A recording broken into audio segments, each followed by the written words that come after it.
Hello everyone, welcome back to another scary story. Your place where we uncover the darkest mysteries in a calming and reflective way. For the next hour, I want you to put on your earphones, put your phone face down, and close your eyes. Relax, and let this story take you to a world full of chills and mystery. I know you use this video to fall asleep, so before that, like the video and subscribe to the channel. Also, leave a comment sharing where in the world you're listening from. Now get comfortable and relax.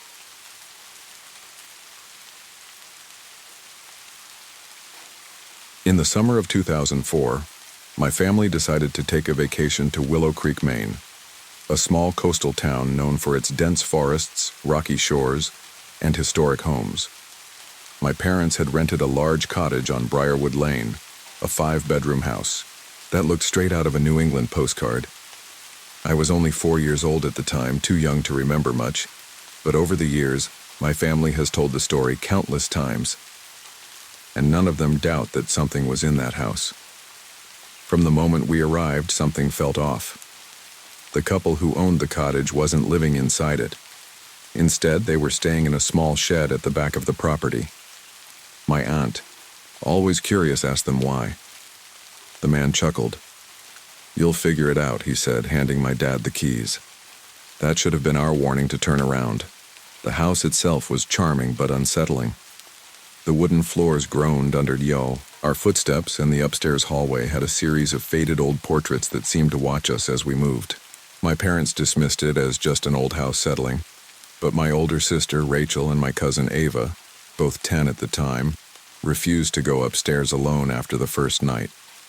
At first, we all tried to brush off the eerie feeling. My parents' aunt and uncle spent their evenings drinking wine on the back porch, while my grandparents took turns babysitting me and my baby cousin Noah. But then, strange things started happening, and by the end of the week, we packed up and left 3 days earlier than planned. It started on the second night when my grandfather was babysitting me, while the rest of the family went into town for dinner. He was a retired firefighter, the kind of man who never got rattled. He had been through too much in his life to be scared by an empty house. That changed that night. He was sitting on the living room couch, watching a football game, when the TV changed channels on its own. He thought he might have leaned on the remote, so he switched it back. But a few minutes later, it happened again. Then again. Then from the kitchen, the sound of a dinner bell ringing made him freeze. The house had an old brass dinner bell, mounted near the back door, something left over from when the cottage had housekeepers decades ago. My grandfather got up, walked into the kitchen, and found nothing. The bell was still. The room was empty. I was asleep in my travel crib in the guest room. When my parents got back, my grandfather didn't say much. He just muttered to my mom, "This house doesn't feel right." The next night, things escalated. My mom and aunt were sharing a large bedroom on the second floor, with 2 twin beds by a window. As they got under the covers, my mom reached over to turn off the bedside lamp. The second she did, the light flicked back on. She frowned and turned it off again. It turned back on. By the third time, my aunt, half laughing, said, "If someone's here, give us a real sign." That's when the bookshelf across the room exploded. Books flew off the shelves, landing on the floor, the beds, the dresser. One even hit the window so hard it cracked. My mom screamed as my aunt leapt out of bed. They ran downstairs, barely able to breathe, and told my uncle what happened. He checked the room and found books scattered everywhere, but the bookshelf itself was completely intact. No earthquake, no open window, no possible reason for it to have happened. That night, they slept with the lights on. But the worst was yet to come. 2 nights later, my sister Rachel woke up around 3 a.m. to go to the bathroom. As she walked past Ava's room, she noticed the door was open just a crack. She peeked inside and saw Ava sitting up in bed, looking pale. "What's wrong?" Rachel whispered. Ava hesitated, then said, "I thought you were the man in the top hat." Rachel's stomach dropped. "What man?" she asked. Ava pointed to the corner of the room, but nothing was there. She swore she had woken up to see a tall man in an old-fashioned black suit wearing a top hat just standing there, watching. Rachel bolted back to her room, locked the door, and didn't say a word until the morning. By then, my parents had already decided. We were leaving early. But before we left, something happened to me. The night before we packed up, my mom woke to a loud bang coming from the room where I was sleeping. She rushed in and found me sitting, on the floor, giggling to myself. My travel crib had been flipped upright as if someone had lifted me out and placed me on the ground. The thing was, I was too small to climb out on my own. The crib was too tall. There was no way I could have done it myself. I just sat there smiling. My mom picked me up shaking and carried me into her bed for the rest of the night. The next morning, we packed our bags before sunrise and left Willow Creek Cottage for good. Years later, my mom and aunt still talk about that trip. None of us know who or what was in that house, but one thing is certain. The couple who lived in that shed, they knew exactly what they were avoiding.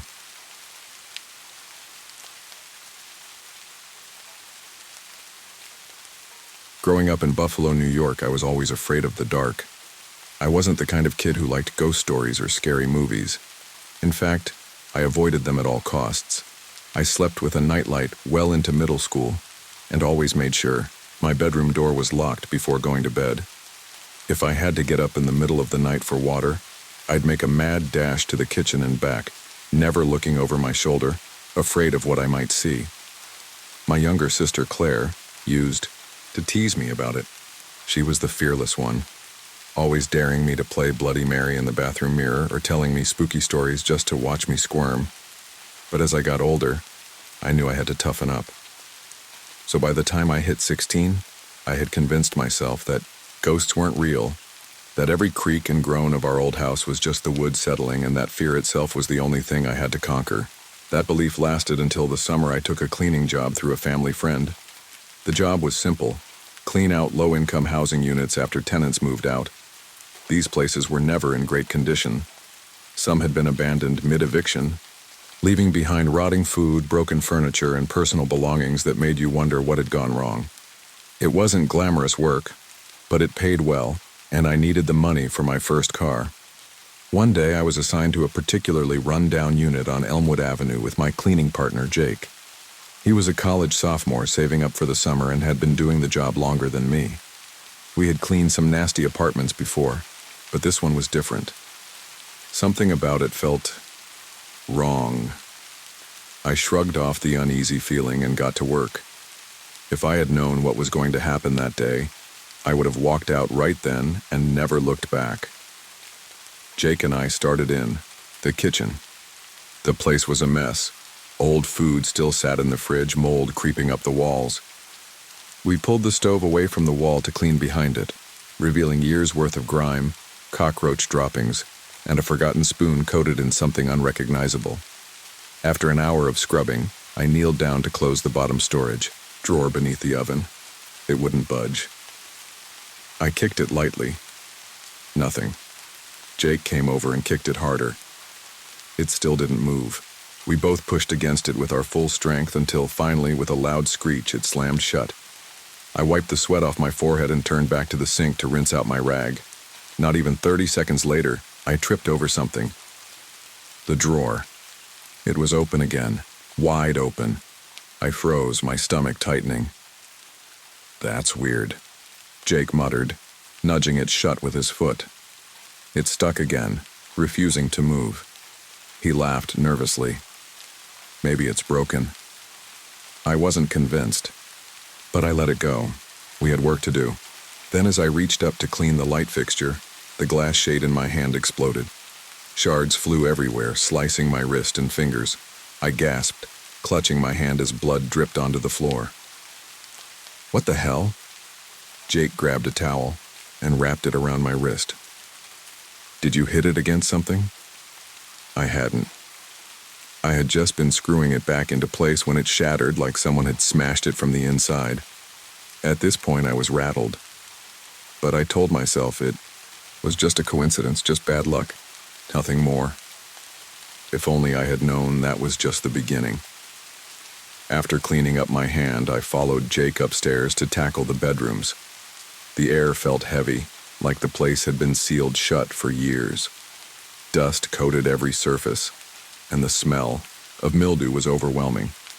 As we worked, we passed under the attic access, a simple square cut into the ceiling with a pull-down ladder. Each time we walked beneath it, I swore I heard my name being whispered. "Did you say something?" I asked Jake. "No," he said, focused on scrubbing a dresser. It happened again. A faint, drawn-out Alex. I stopped in my tracks. "Dude, seriously, did you call me?"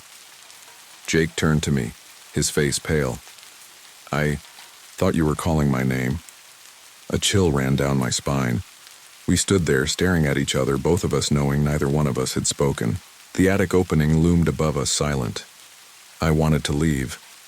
I wanted to grab my bag and run down the stairs, but I convinced myself it was just our imaginations. Maybe the wind. Maybe an old house settling. But then, something shifted in the attic, a soft scraping noise. Something was up there. Jake and I tried to shake it off and finish up quickly. The only thing left was the basement. "I'm not going down there alone," Jake said. "Come with me." I didn't want to, but I nodded. The basement was worse than the rest of the house. Concrete walls, no windows, a single flickering. All of it was cold, colder than it should have been for a summer day. We swept as fast as we could, eager to be done. Then we heard it. Footsteps, not ours. Slow, heavy thuds climbing the basement stairs. We turned toward the staircase, our breath caught in our throats. The steps picked up speed, like something was charging toward us. Jake and I bolted. I slammed the basement door shut just as the footsteps reached the top. We didn't wait to see what was behind that door. We left everything, our cleaning supplies, my jacket, even the keys, and sprinted out of the house, gasping for breath. We never went back for our things.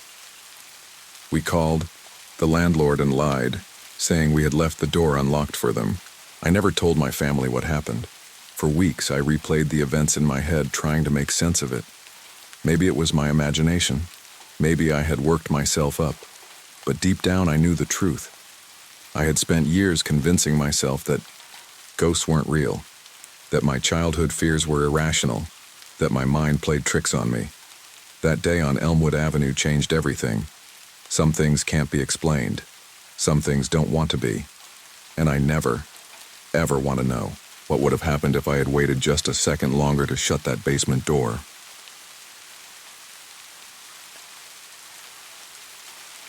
It happened in the winter of 2014, when I was 17 years old, still living in my family's house in Columbus, Ohio. It was an old 2-story home, built sometime in the 1950s, with narrow hallways and a staircase that creaked no matter how lightly you stepped. My parents had bought it a few years before, and while I had always thought it felt a little eerie at night, I never felt unsafe. That changed one night in December. I had always struggled with insomnia, and on this particular night I had been tossing and turning for what felt like hours. The clock on my nightstand read 2:47 a.m. when I finally gave up on sleep. I needed to use the bathroom, but I hesitated. Our house was pitch black at night. My parents were strict about turning off every light before bed, and the hallway outside my room had no windows. When you stepped out of your bedroom at night, you were met with total darkness. Lying there, staring at the ceiling, I debated whether or not I should just hold it until morning. But after a few minutes, the discomfort was too much. I sighed, grabbed my phone and turned on the flashlight. As I carefully opened my creaky bedroom door, I winced at the noise. The hallway was silent, the air still. I took a quick look around, my phone's light bouncing off the walls before stepping out. I had walked this path 100 times before, 6 steps down the hall, past my brother's room, then a right into the bathroom. But for some reason that night, the house felt different. The air was thicker, heavier, like the moment before, a thunderstorm. I told myself it was just because I was tired, that I was overthinking things. After finishing in the bathroom, I washed my hands, splashed some cold water on my face, and took a deep breath. I just needed sleep. That was all. On my way back to my room, I made sure to shut my door behind me, pressing it firmly into the frame. I climbed into bed, pulled the blankets over me, and exhaled slowly, willing my body to relax. Then I heard it. The doorknob turned, slowly, deliberately. My breath caught in my throat. I stared at the door, barely able to make out its shape in the dark. Then, with a soft creak, the door cracked open just a few inches. I sat up, my heart pounding. "Mom?" I whispered. "Dad?" Silence. I reached for my phone again, turning on the flashlight and shining it toward the doorway. There was no one there. The hallway was just as empty as it had been before. Every hair on my body stood on end. I tried to shake it off. Maybe the door hadn't latched properly, and a draft had pushed it open. That had to be it. Still, I couldn't shake the feeling that I was being watched. Forcing myself to move, I climbed out of bed, walked to the door, and shut it loudly. And that's when the footsteps started. I stood there for a second, my hand still on the doorknob, listening. The room was silent again, except for the faint hum of my bedside fan. My heart was still racing, but I told myself it had to be something logical. Maybe the door hadn't been fully shut and it just swung open on its own. That made sense, right? Still, I wasn't taking any chances. I clicked the lock on my bedroom door and took a step back toward my bed. Then I heard it. A creak. Not from inside my room, but from outside, near the top of the staircase. I froze. Another creak. Then another. The unmistakable sound of slow, deliberate footsteps on the wooden stairs. I tried to convince myself it was my dad getting up for water. He sometimes woke up in the middle of the night just like me. Maybe he had heard me moving around and was coming to check on me. But something felt wrong. The steps weren't coming all at once. They were too slow, almost hesitant. Like whoever, or whatever, was out there was being careful. Another step. Closer now. My mouth was dry, my hands cold. My mind kept scrambling for an explanation. Maybe my brother, maybe my mom, maybe even the dog. But deep down, I knew. This wasn't normal. The footsteps stopped at the top of the stairs, just outside my door. I held my breath. Silence. My fingers curled around the blanket as I sat there, completely still, waiting. Then, just as I started to think I had imagined it, the footsteps restarted, back at the bottom of the stairs, like whoever was out there had gone back down and was starting over. A slow, steady creak, creak, creak, moving up the stairs, again. I could feel my pulse hammering in my ears. The air in my room suddenly felt heavier, like the oxygen had been sucked out of it. One step, another, another. I glanced toward my phone on the nightstand, debating if I should grab it and text my dad. But what was I supposed to say? "Hey, are you standing outside my door acting creepy?" I told myself to be logical. Maybe I really was half asleep, dreaming this whole thing. Then the footsteps reached the top of the stairs again. This time they didn't stop. I could hear them moving toward my door. My body felt paralyzed, my breathing shallow. Every instinct told me don't move, don't make a sound. The footsteps stopped directly in front of my door. Whoever was out there was standing just inches away. I listened, my entire body rigid. Then came the worst part. I heard it, breathing. The room was silent except for the sound of my own heartbeat pounding in my ears. Then, just beyond my door, breathing. It started softly, almost too faint to notice.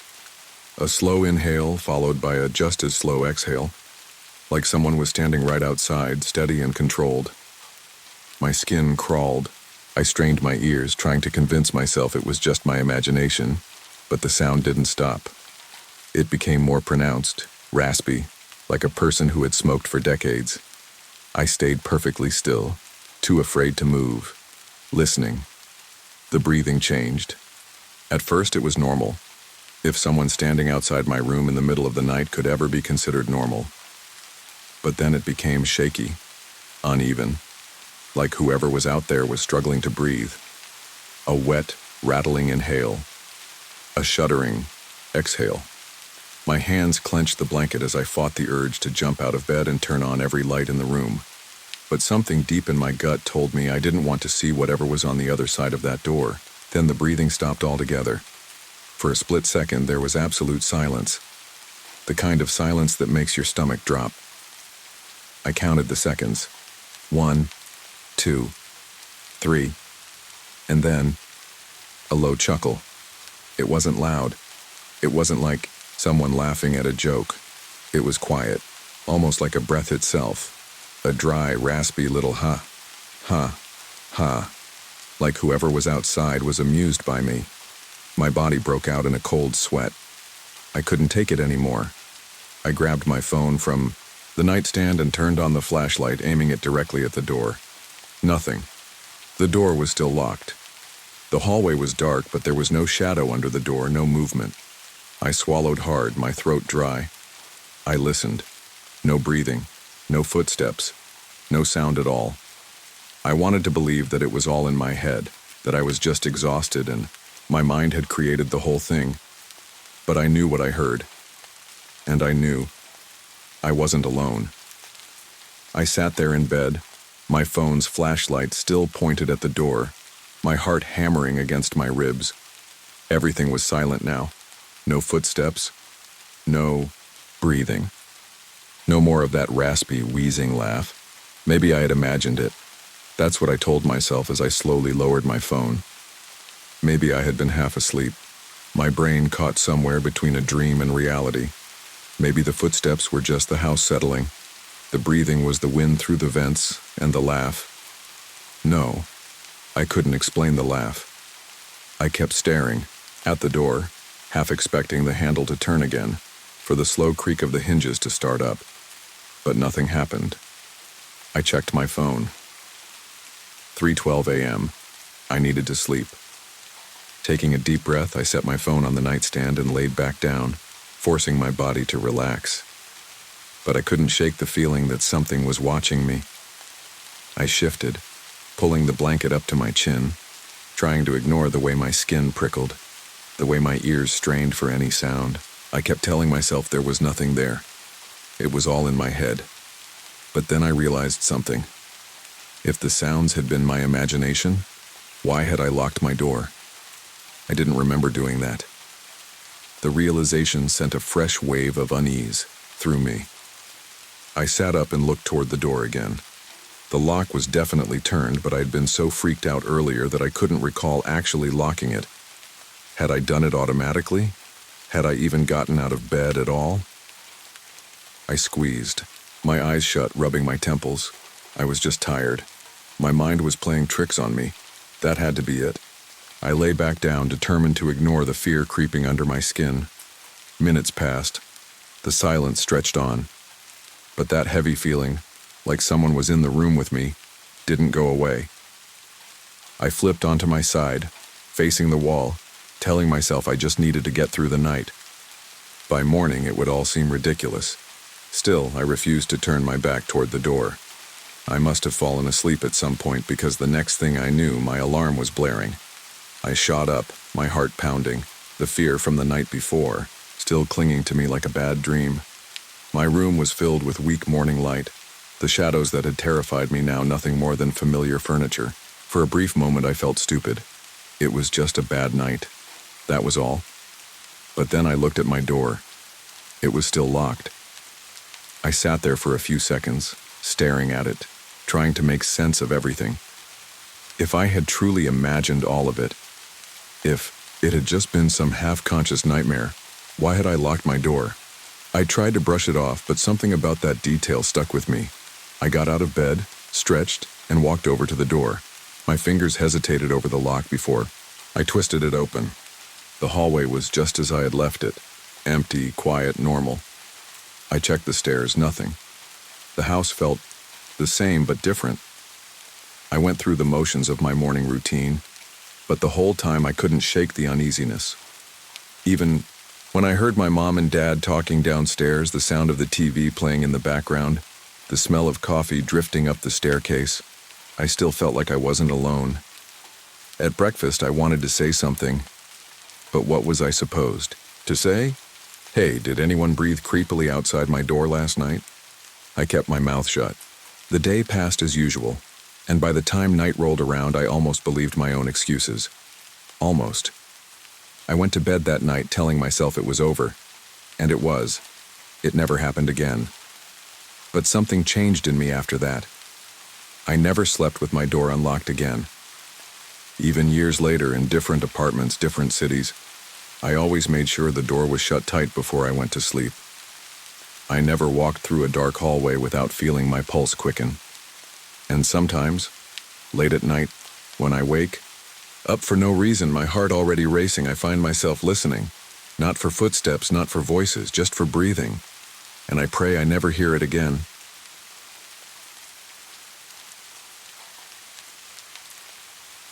In the fall of 2015, I moved into a shared house on Willow Lane in Boston, Massachusetts.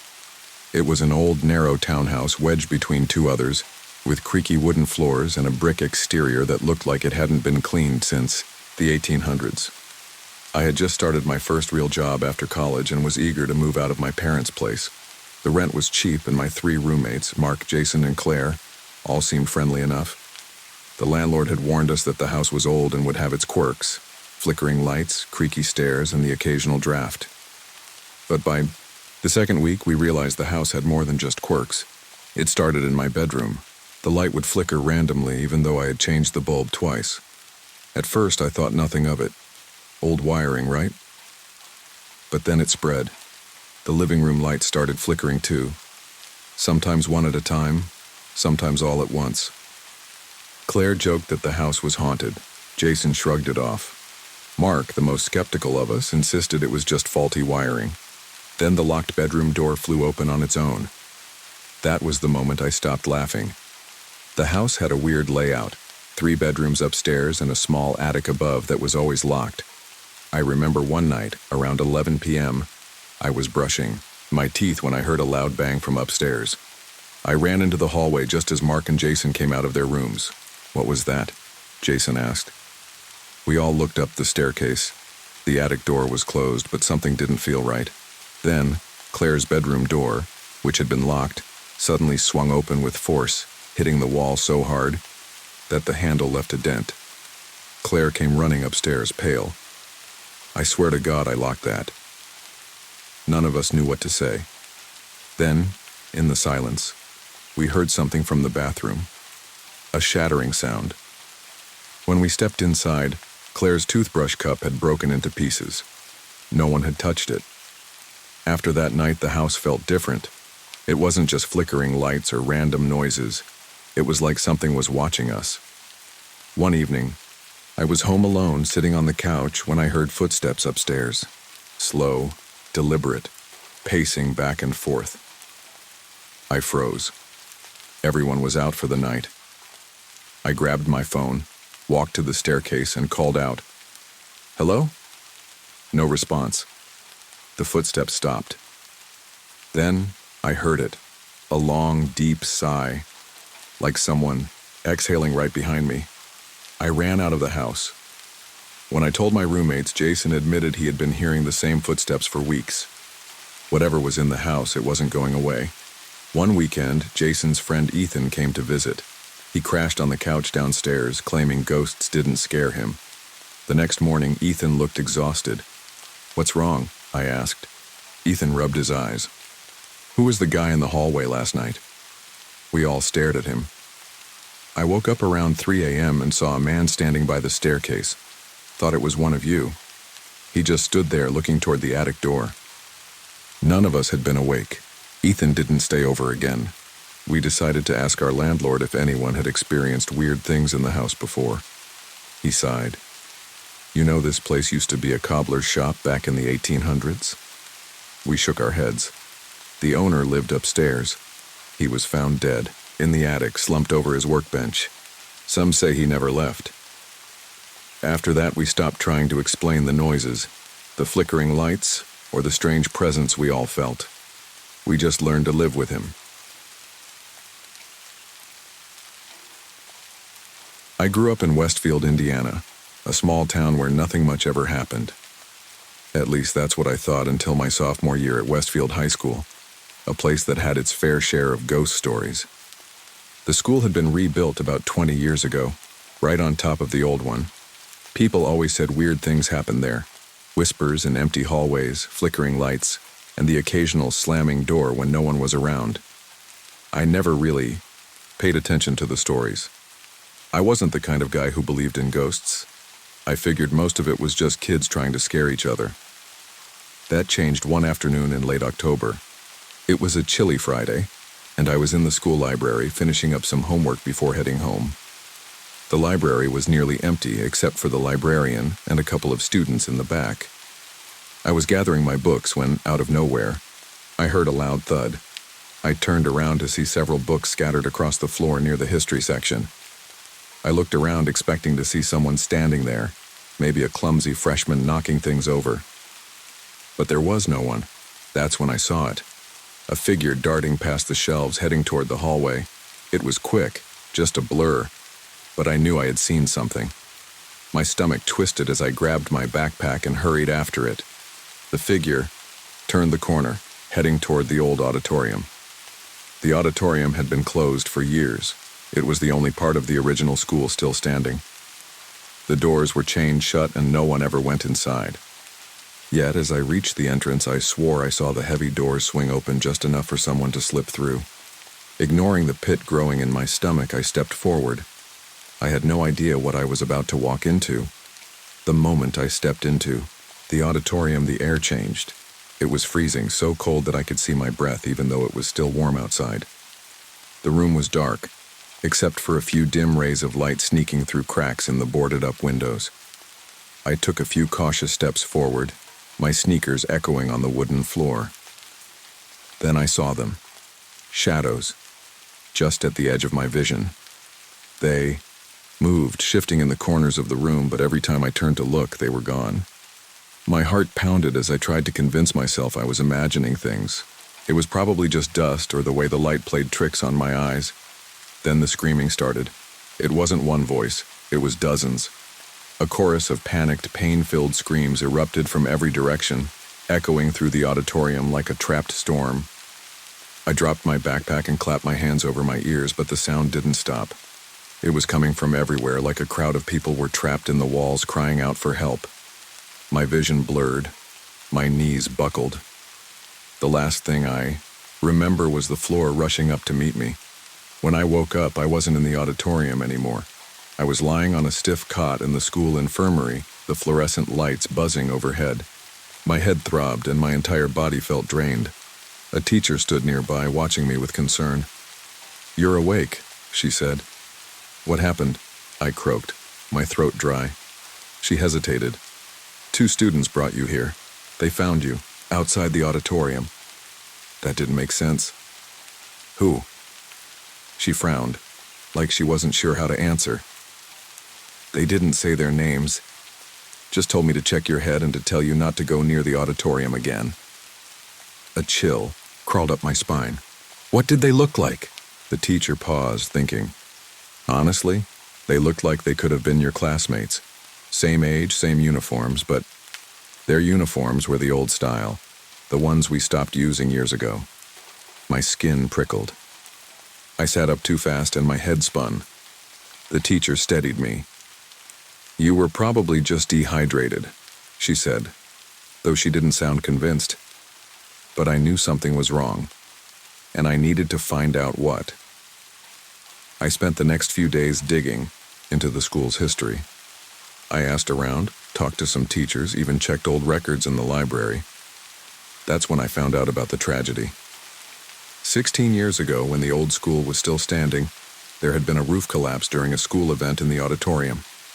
19 students died.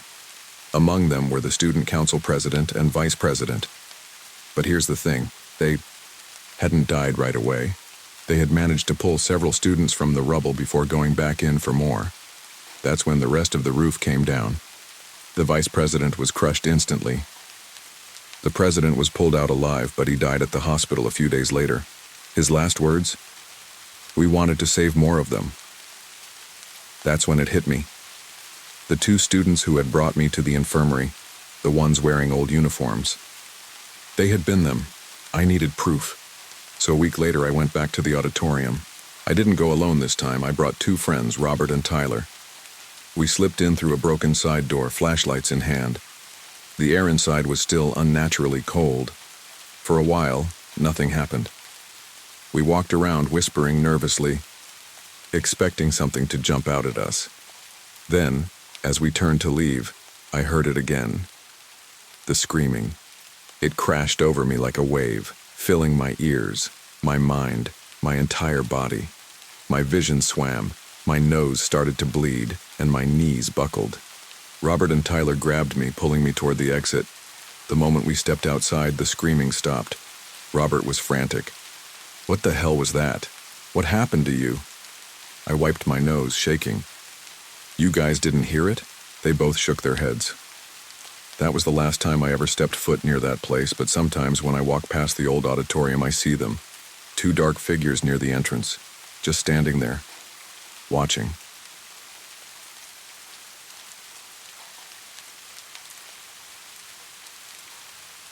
I never believed in ghosts. I never believed in much of anything, really, not fate, not karma, not curses. But working the overnight shift at the Moonlight Inn in Charleston, South Carolina, had a way of making even the most skeptical person question reality. It was the kind of job that was perfect for someone who didn't mind solitude. I'd been working there for about a year, covering the midnight to 7 a.m. shift. It wasn't a bad gig, quiet most nights, decent pay, and free coffee from the lobby. But some nights were different. Some nights, the quiet felt unnatural. That night, October 18th, 2023, was one of those nights. A brutal storm raged outside, rain hammering the pavement, wind howling through the parking lot. Only 3 rooms were occupied. A traveling salesman in room 5, an older couple passing through in room 9, and some guy who had checked in late the night before in room 17. I spent most of my shift reading articles on my phone and watching rain streak down the lobby's glass doors. I had just poured myself a fresh cup of coffee when the front door swung open with force, nearly slamming into the wall. A man stepped inside. He was drenched, his dark hoodie clinging to his frame, his jeans soaked. Water dripped from his face, and when he spoke, his voice was raspy, like he had been screaming for hours. "I need a room," he said. I straightened behind the desk, suddenly uneasy. His eyes were sharp, studying me carefully. "Of course," I said, forcing a polite smile. "Just for the night?" He nodded. I pulled up the check-in screen and asked for his name. Jack Harrison. The moment he said it, a chill ran down my spine. That name, it was familiar. I processed his payment, handing him a key card for room 13, the only room left. He gave me a long, unreadable look before taking the key. As he turned to walk away, I couldn't shake the feeling that I had just made a huge mistake. After Jack Harrison disappeared down the hall, I sat there, staring at the monitor, my coffee growing cold. His name wouldn't leave my mind. I had heard it before, but where? Grabbing my phone, I searched his name. What I found made my blood run cold. Jack Harrison, wanted for murder. My stomach flipped as I clicked the article. He had been on the run for over a year, suspected in the brutal killings of 2 people in a Georgia motel. The victims, night clerks, just like me. I felt the weight of my mistake pressing down on me. I had just checked in a wanted criminal. For a moment I did nothing, just sat there, my breath shaky, the storm raging outside. Then I picked up the phone and dialed 911. 911, what's your emergency? This is Alex Moreno at the Moonlight Inn, I whispered, suddenly terrified. Jack could hear me. I think a wanted criminal just checked into my motel. I gave them the details. Room 13, Jack Harrison, his appearance, my gut feeling. Stay put, the dispatcher said. Officers are on their way. I hung up, my hands trembling, and that's when I noticed it. The security monitor, showing the hallway outside room 13. The door was slightly open. Jack Harrison was nowhere in sight. When the police arrived, 2 officers stepped inside, shaking rain off their jackets. "Where's the suspect?" one of them asked. I pointed at the monitor. "He was in room 13, but now the door's open." The officers exchanged glances before heading down the hall. I followed at a distance, my heartbeat hammering in my ears. One officer knocked on the door. "Mr. Harrison? Charleston PD." Silence. The officer tried the handle. The door creaked open, revealing an empty room. The bed was still made. No luggage. No sign anyone had even been there, except for one thing. The window was wide open, rain blowing inside, soaking the carpet. One officer peered out into the storm. No footprints, no sign of where he went. I felt lightheaded. I had seen him. I had spoken to him. But it was like he had never been there at all. The officers spent nearly an hour searching the area. They checked the security cameras, the parking lot, the woods behind the motel. Nothing. Harrison had vanished. One of the officers, a guy named Detective Rhodes, came back into the lobby and looked at me carefully. "You sure about this?" he asked. I rubbed my hands over my face. I checked him in. I gave him the key. He was real. Rhodes sighed. "Cameras don't show him arriving. They don't show anyone checking into room 13 tonight." I felt sick. No way. That was impossible. I replayed the footage. The front door flew open. Rain blew inside. But the frame skipped forward. No one was there. Like the camera had missed something, or someone didn't want to be seen. By dawn, the police had left. I was alone in the motel again, the storm finally passing, leaving the air heavy with dampness. When the morning clerk arrived, I recounted everything. Jack Harrison, the article, the police, the missing footage. She listened, her face blank. Then she said something that made my skin crawl. "Room 13?" she asked, frowning. "We don't have a room 13. I blinked. "What?" She turned the monitor toward me, showing the official motel layout. The numbers jumped from 12 to 14. Room 13 didn't exist. I stumbled back, my mind racing. Had I imagined it? No. The key card I gave him had room 13 printed on it. The police had walked into that room.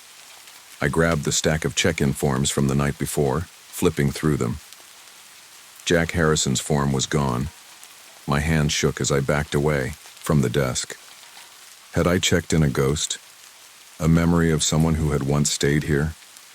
Or was Jack Harrison testing me, playing with me before making his next move? I never worked another overnight shift again.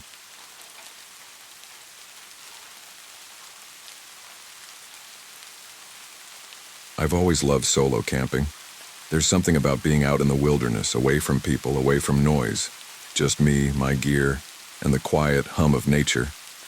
Most of my friends didn't get it. "Why would you want to be out there?" "Alone?" they'd ask. "Aren't you scared?" I wasn't, at least I never used to be. It was early June 2022, and I had been itching for another solo trip. The Adirondack Park in upstate New York had always been my go-to.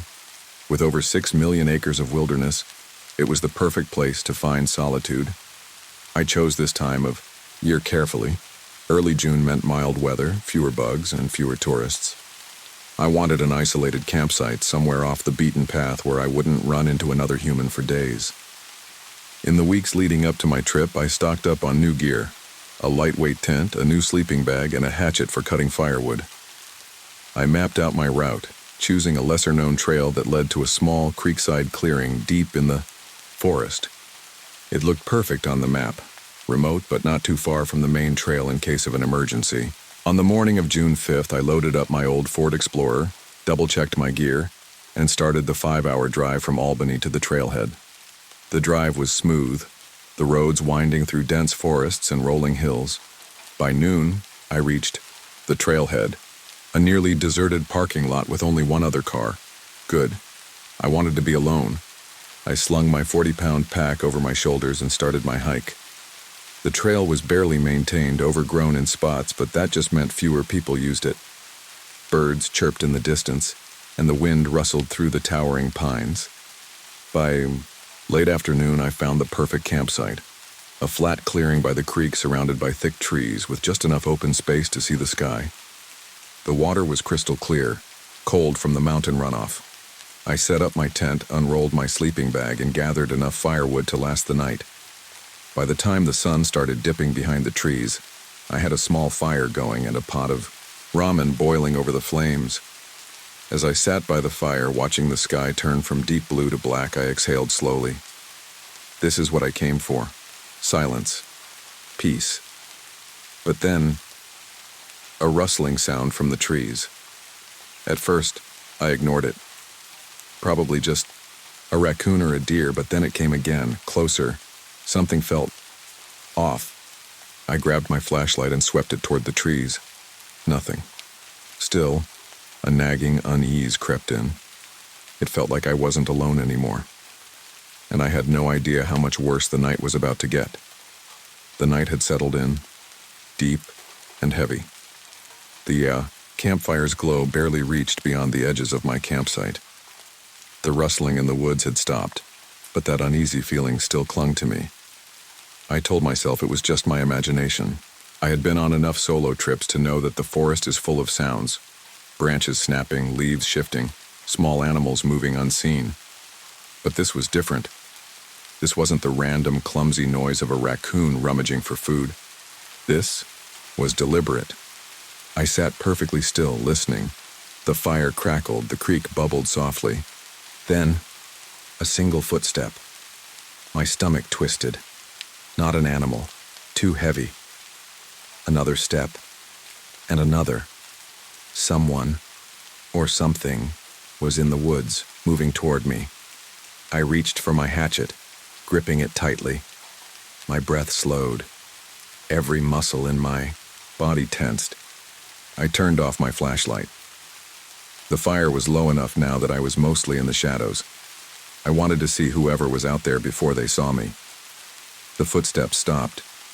The silence was worse than the noise. I strained my ears, my pulse hammering. Then just beyond the tree line, my flashlight caught something. A figure, tall, motionless, watching me. I couldn't make out any features, just a dark silhouette barely visible between the trees. My grip on the hatchet tightened. I needed to do something. I took a slow step forward. Who's there? Silence. Then the figure moved. Not toward me. Away. Into the woods. Slowly. Deliberately. I stayed frozen, listening as the footsteps faded. I wasn't sure if I should be relieved or more terrified. Because one thing was clear. Whoever that was, they wanted me to know they were there. I backed toward my tent, never taking my eyes off the woods. Then from the distance, a whisper. Too soft to make out, but I swear to God it was my name. I didn't sleep that night. Every rustle, every crack in the dark had me gripping my hatchet, my body tense. By 4 a.m., I had had enough. I couldn't stay here. I packed my gear in record time, my hands shaking.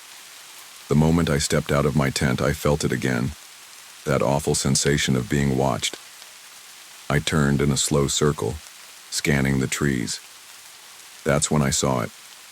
A cabin. Nestled in the distance, barely visible through the trees. It hadn't been there before, or at least I hadn't noticed it. I hesitated. Do I stay here and risk whoever was out there coming back? Or do I go toward the only sign of civilization? I made my choice. Hatchet in hand, I walked toward the cabin. As I got closer, I saw a light inside. I knocked, my breath shallow. The door creaked open, revealing an old man, probably in his 70s. Wrinkled face, sharp eyes, a rifle slung over his shoulder. He studied me. You saw it, didn't you? My mouth went dry. Come inside, he said. And I did. Inside, the cabin was small but warm. A wood stove crackled in the corner, casting flickering shadows. The old man, who introduced himself as Edgar, poured me a cup of coffee. Whatever, you saw, he said. It wasn't human. I stared at him. What do you mean? He sighed, rubbing a hand over his face. People go missing out here. Hikers, campers. Some turn up miles away, confused. Some are never found. I gripped my cup tighter. So what was it? Edgar shook his head. No one knows, but once it marks you, it follows. My blood ran cold. You need to leave at first light, he continued. Don't stop. Don't look back. I nodded. I didn't argue, because deep down I already knew he was right. At dawn, Edgar walked me back to my campsite. Nothing was disturbed, no footprints, no sign anyone had been there. But I felt it, still watching, still waiting. I hiked back to my car without stopping once, and as I drove away, I made myself a promise I would never camp alone again.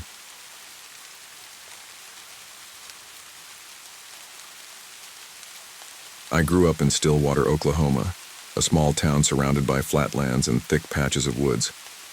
Not much ever happened there, but if you stayed long enough, you'd hear the stories, especially about a place called Devil's Hollow. Devils. Hollow wasn't on any official maps, but everyone in town knew about it. It was a stretch of untamed land just beyond the Red Rock Reservation, about 20 miles west of town. People said it had once been a battlefield, a place where native warriors fought against settlers who came to take their land, but the battles never really ended. According to legend, the spirits of the fallen still roamed the land, fighting for what was once theirs. Those who wandered too far into Devil's Hollow at night claimed to hear drums beating in the distance, whispers carried on the wind, and sometimes, if they were unlucky, they saw something watching them. Most people in town stayed away from Devil's Hollow, but when you're a teenager and looking for trouble, the stories just make it more tempting. And so, on a cold October night in 2011, I found myself driving toward Devil's Hollow with 3 of my friends. It was supposed to be just another thrill-seeking adventure, but by the time we left, none of us were laughing, and none of us ever went back. It was a Saturday night, just past 11:45 p.m. The air was crisp, and the sky was a deep, inky black. Perfect weather for something we'd regret. I was driving my old 2001 Chevy Tahoe, packed in with my friends Lucas, Eric, and Jaden. Lucas was the one who suggested it earlier that day. "There's an abandoned morgue near Devil's Hollow," he said. "People say weird stuff happens there." Eric was all in. Jaden was hesitant, but he wasn't about to be the only one chickening out. So we went. The drive took almost an hour, and the further we went, the more unsettled I felt. The road turned from pavement to gravel, then from gravel to dirt. The trees thickened on either side, and the world around us felt too quiet. Then, as we neared the morgue, Lucas spoke up. "Before we get out, there are 2 rules," he said. Eric scoffed. "Rules?" Lucas's voice was serious. "Don't whistle, and don't talk about spirits. That shut us up real fast." I parked the Tahoe about 50 yards from the morgue. The building was barely standing, roof caved in, windows shattered. It had been abandoned for years, but somehow, it still felt like it wasn't empty. We killed the engine and sat in silence. Even Eric, who usually joked about everything, didn't say a word. Then, from somewhere in the distance, we heard it. The sound of drums. A slow, deep pounding. It felt ancient, like something older than the land itself. I turned to Lucas. "You hear that?" He nodded, his face unreadable. The drum beats grew louder. I could feel them in my chest. That's when Lucas did something I'll never forget. He leaned out the window and called into the night. "Yolanda, it's Lucas. If you can hear me, whistle." We held our breath. And then, from the darkness, a whistle echoed back. Every muscle in my body locked up. The whistle was slow, distant, like someone was mimicking Lucas's call. Eric's voice was shaking. "We need to leave now." I turned the key. The engine sputtered but didn't start. Jaden swore under his breath. "Come on, man." The whistle came again, closer this time. Lucas's breathing was shallow. I shouldn't have done that. The drum beats were changing, faster, louder, moving toward us. Finally, on the 3rd try, the Tahoe's engine roared to life. I slammed it into reverse, kicking up dirt as we sped away from the morgue. Just before we turned onto the main road, I looked in the rearview mirror. 2 figures stood at the edge of the trees, tall, motionless, watching. And as we drove away, the drum beats followed us. For the first 10 minutes, None of us spoke. The only sound was the wind rushing past the car.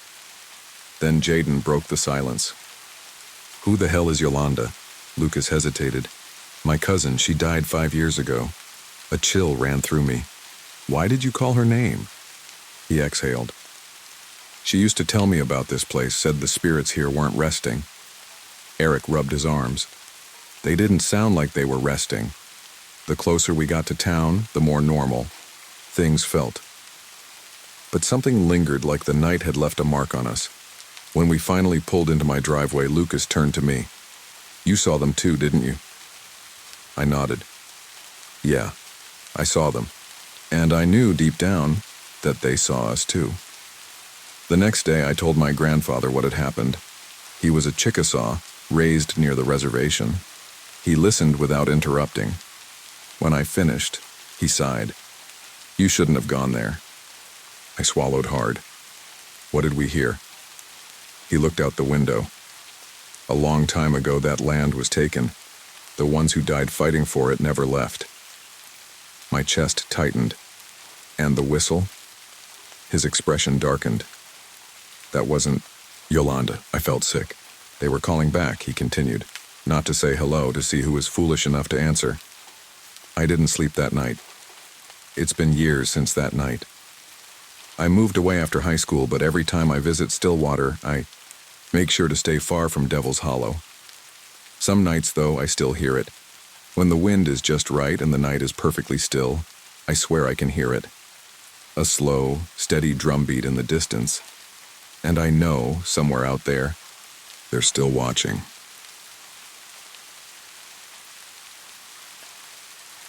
Working late shifts at Walmart Supercenter on 38th Avenue in Denver, Colorado, wasn't exactly how I pictured my life at 24.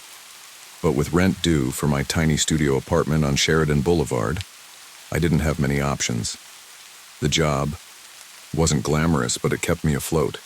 And after an 8-hour shift stocking shelves and dealing with impatient customers, all I wanted was a hot cup of coffee. That night, I clocked out at 11:45 p.m., stretching my sore back as I grabbed my backpack from the break room. The air outside was crisp, the streets quieter than usual. Most of the nearby businesses were already closed, their neon signs flickering in the distance.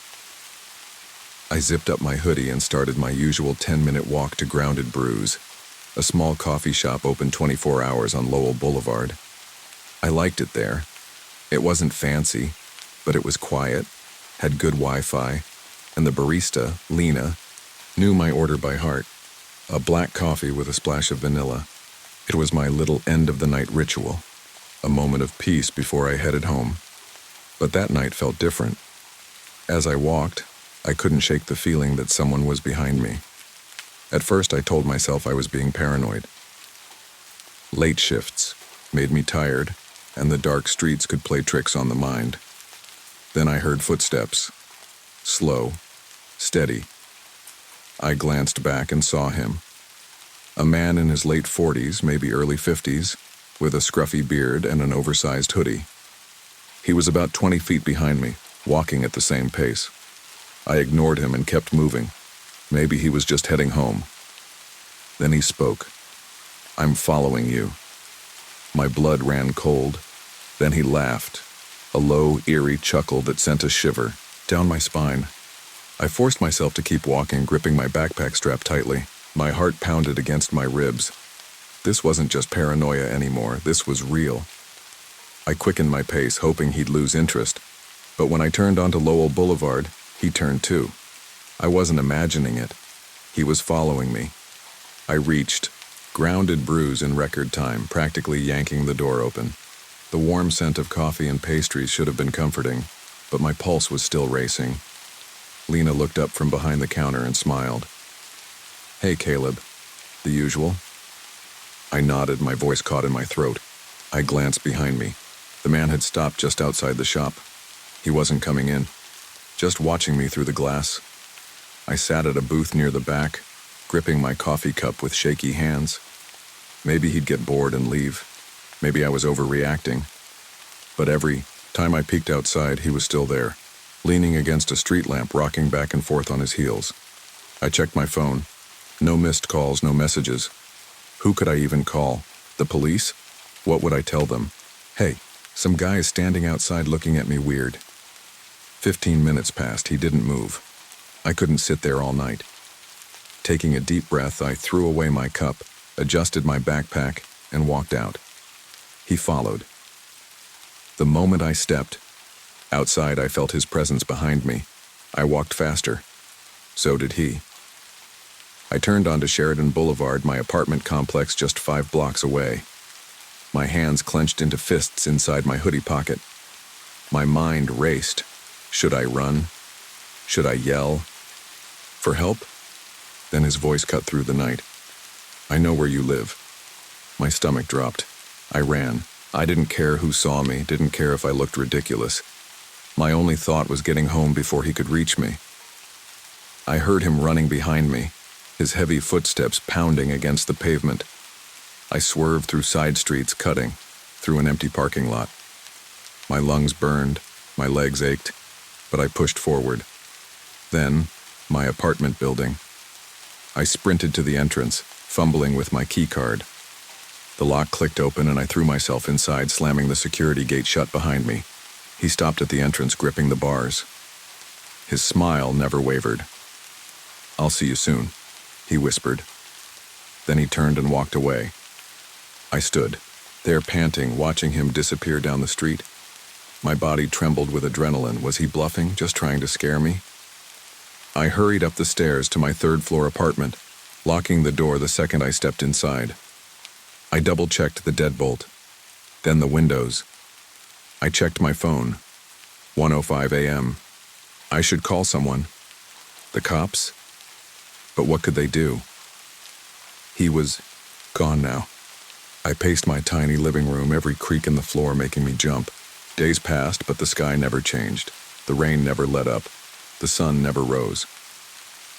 I checked my phone, 3:30 a.m. Then an hour later, 3:30 a.m. The day wasn't moving, like time itself was stuck. And then the whispers started. At night, from the walls, from the roof, and always, footsteps. I stopped turning on the lights, stopped looking out the windows, because every time I did, I saw them. Figures just beyond the glass, outlined in the rain, standing, watching. One night as I lay awake in bed, something ran across the roof, fast, inhuman. And then, the voice. "Look at me." Closer now. And then another voice, whispering. Not outside, inside, right next to my ear. Things should have been different. My blood froze, because this time it was my own voice. I should have left. I should have grabbed my keys, run into the storm, driven until I saw civilization. But I didn't. Something kept me there. Something made me stay. Maybe it was the way the storm wouldn't let up. Maybe it was the way the days never changed. Maybe it was because deep down I knew this wasn't just about the cabin. This was about me. On the last night, I finally gave in. I walked to the mirror in the bedroom. The reflection was wrong. Not just distorted. Wrong. It wasn't my face staring back at me. It was him. The figure from the doorway. The thing from the roof. My own face, but not mine. Pale, hollow, stretched too thin. His lips moved, but I didn't hear anything. Until I did. "Look at me." And I did. The storm stopped. The rain vanished. I was alone in the cabin. Had always been alone. Or maybe I never really left, and neither did he.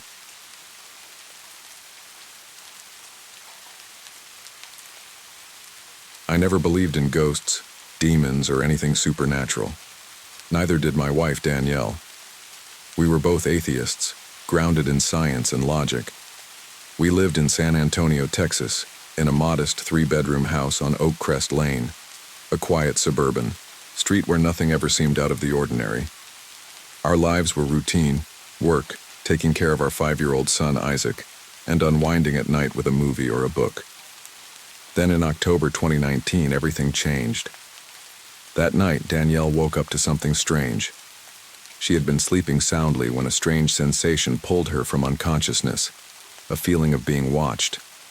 As her eyes adjusted to the darkness, she saw Isaac's face just inches from hers. He wasn't standing by the bed. He wasn't sitting on the floor.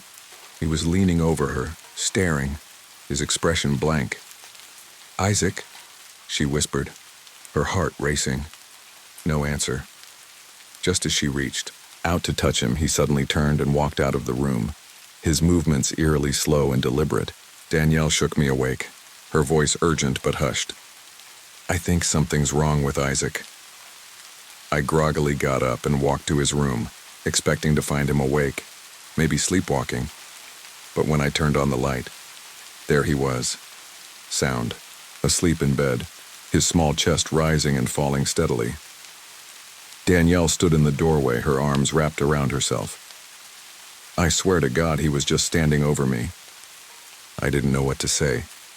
Isaac had never sleepwalked before. Maybe it was a dream. Maybe she had imagined it. That's what I told her. But deep down, a small seed of unease had already taken root. And then we heard it. A song, faint, distant, and unmistakably Mexican. It was coming from somewhere inside the house. Danielle and I looked at each other. It was past 3 a.m. We didn't own a radio, and neither of us had left a TV on. I grabbed my phone, turned on the flashlight, and slowly made my way toward the hallway. As soon as I stepped out of our bedroom, I heard it, a voice whispering through the music. "Kill yourself." It was barely audible, almost like a breath mixed into the melody. My stomach dropped. I turned on every light in the hallway frantically, checking each room. Nothing. Danielle was standing in the doorway, frozen, her face pale. "You heard that, right?" I nodded, unable to speak. We checked the entire house, but there was no explanation. No source for the music, no electronic device left on. Isaac remained asleep undisturbed. Neither of us slept that night. I told myself it was just exhaustion, maybe a trick of the mind, maybe stress. But deep down, I knew something was watching us, and it wasn't done. The next night I stayed up late. I wanted answers, or at the very least I wanted to prove to myself that I had imagined it all. By midnight, Danielle had fallen asleep, but I lay on the couch in the living room, eyes heavy but my mind alert. Isaac had been struggling to sleep, in his own room, waking up at odd hours and trying to leave the house. We had to lock the front door from the inside every night because twice now, I had found him standing in the living room, his hand resting on the doorknob as if he was about to walk outside. He wouldn't answer when I asked what he was doing. He just stared at me, confused, before shuffling back to bed. That night, as I lay there, half drifting between sleep and wakefulness, a sound pulled me fully awake. At first, it was just a faint creak, our old trampoline in the backyard shifting in the wind. But then it became rhythmic, as if someone was bouncing lightly on it. I sat up, heart pounding. Then, from somewhere in the house, I heard it. A song playing on a loop. "My loneliness is killing me." It was Britney Spears' cue, "Baby One More Time," but it wasn't right. The voice sounded distorted, as if it were playing through an old broken speaker. The lyric repeated again and again, growing louder each time. I grabbed my phone and turned on the flashlight, scanning the room. Nothing. The sound was coming, from nowhere and everywhere, at once. I walked toward the hallway, but the moment I stepped onto the wooden floor, the song stopped. Silence. The air felt thick, like the house itself was holding its breath. And then, the trampoline creaked again. I rushed to the back door and flicked on the porch light. The backyard was empty. The trampoline sat there, unmoving, but I knew it had just been in use. The realization hit me like a punch to the gut. Whatever this was, it wasn't just trying to scare us. It was mocking me. That song, it wasn't random. It was playing that lyric on purpose. It wanted me to feel the loneliness, the fear. Something was feeding off it, and it wanted more. After that night, something changed. I always considered myself a logical man. I didn't believe in ghosts, demons, or the supernatural. But what I had experienced was something I couldn't explain. The music, the whispers, the feeling of being mocked. It was more than just paranoia. It was real. And it was getting worse. For the next few nights, I refused to sleep in our bedroom.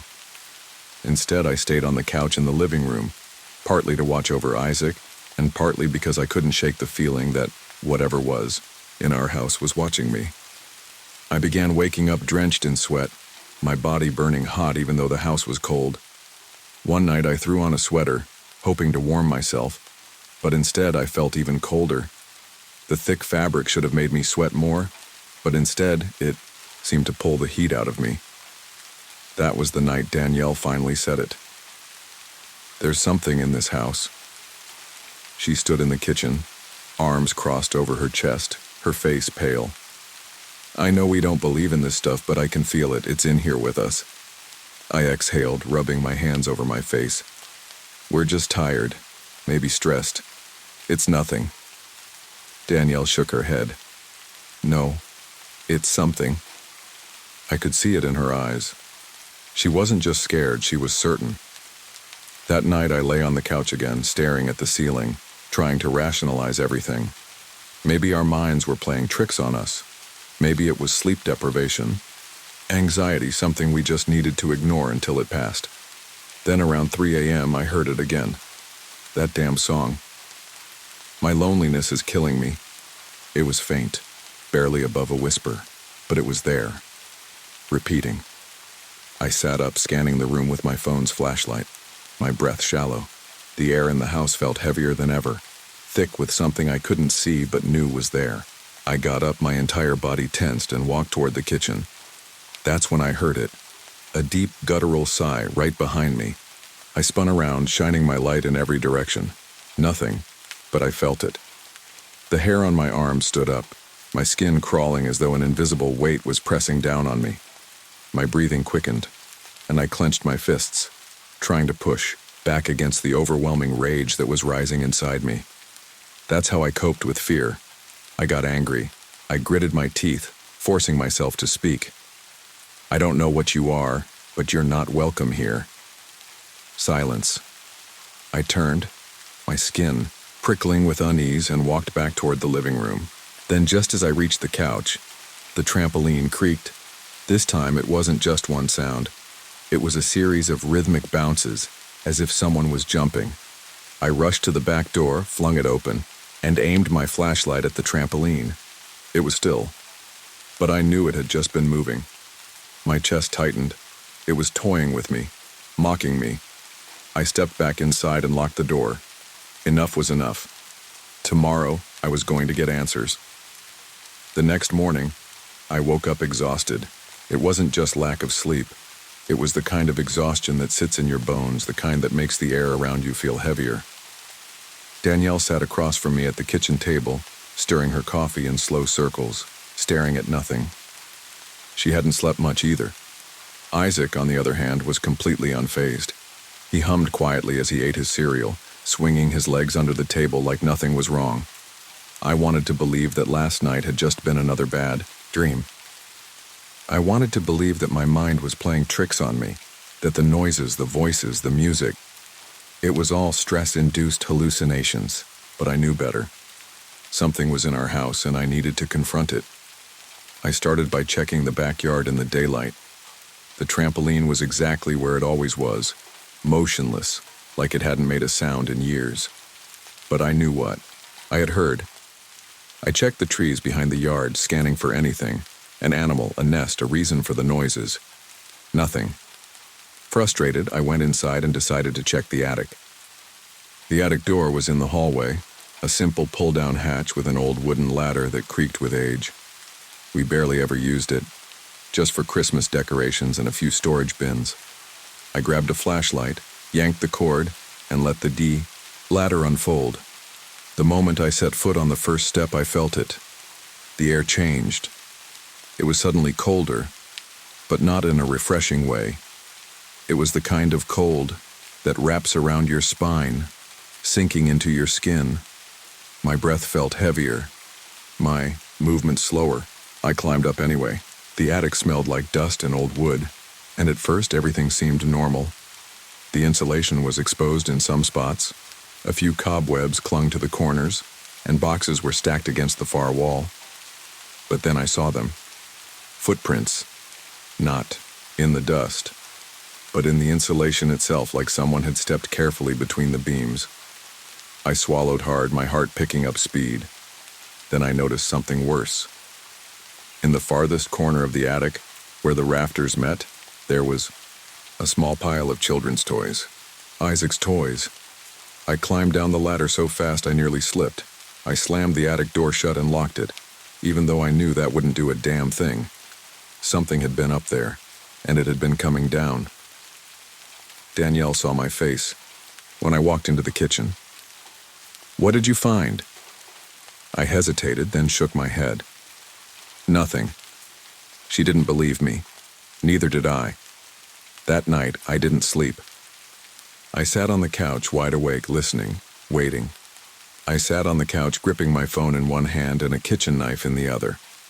It felt ridiculous, holding a weapon against something I couldn't even see, but I wasn't taking any chances. I wasn't sleeping tonight. Danielle had taken Isaac to stay at her sister's place, finally convinced that something wasn't right in our house. I told her I needed to stay, that I had to figure this out. Maybe it was my stubbornness. Maybe it was my fear of feeling chased out of my own home. Or maybe I wanted to face whatever was here, once and for all. By 1 a.m., the house felt different. Not heavier, emptier. The silence wasn't suffocating like before. It was waiting. And then the music started. My loneliness is killing me. That same distorted loop, playing from nowhere and everywhere at once. I stood up slowly, my hands clammy, every instinct screaming at me to run, but I didn't. I turned, scanning the room, my pulse hammering in my ears. "What do you want?" I shouted. My voice was hoarse, raw with exhaustion. No answer. The music grew louder. I could feel it now. Not just in my ears, but inside my chest, rattling through me like something was clawing its way in. Then the breathing started, right behind me. Slow, ragged, wet. I turned so fast I nearly lost my balance, my phone's flashlight cutting through the darkness. And for the first time I saw it. A figure, not solid, not quite a shadow. Tall, thin, hunched, its face blurred, as if it were shifting between different expressions all at once. It didn't lunge at me. It didn't move. It just watched. The music stopped. Then it spoke. Not out loud, not in a voice I could hear. Inside my head. "You know me." My stomach turned. The air around me sank, crushing my chest. No, I didn't know this thing. I had never seen it before. "You called me." The room tilted. My vision blurred. And suddenly I remembered. The anger. I had spent weeks raging at this presence. I had shouted, cursed, dared it to show itself. Every night I had fed my fear. With frustration, challenged it. I had called it. It had just been waiting for me to listen. The shadow tilted its head, amused. Then it stepped back, fading. I gasped, my knees nearly buckling as the air lightened. The weight lifted. And just like that, it was gone. I don't remember much after that. Just the feeling of the house being empty again, truly empty, for the first time in weeks. By morning, I packed a bag and left. We sold the house a month later. I never told Danielle exactly what I saw. I didn't need to. She felt it too. I don't know what it was. A demon? A manifestation of my own anger and isolation? But I do know this. It didn't just haunt our house, it haunted me. And sometimes on the darkest nights, I still hear that old trampoline creak, like it's waiting for me to call it back.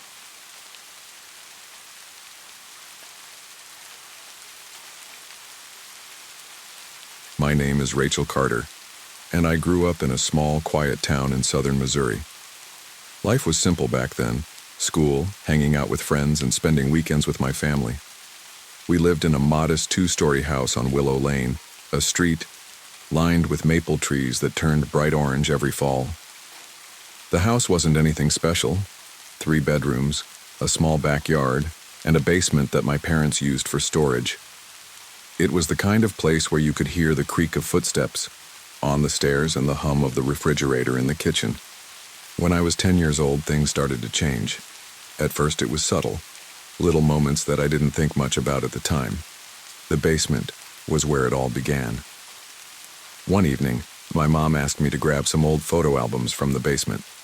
"They're on the shelf near the back," she said casually while stirring spaghetti sauce on the stove. I didn't think twice about it. I opened the basement door and flipped on the light switch. The bulb overhead flickered before settling into a dim glow. The wooden stairs creaked under my weight as I made my way down. The basement smelled faintly of damp concrete and old cardboard boxes.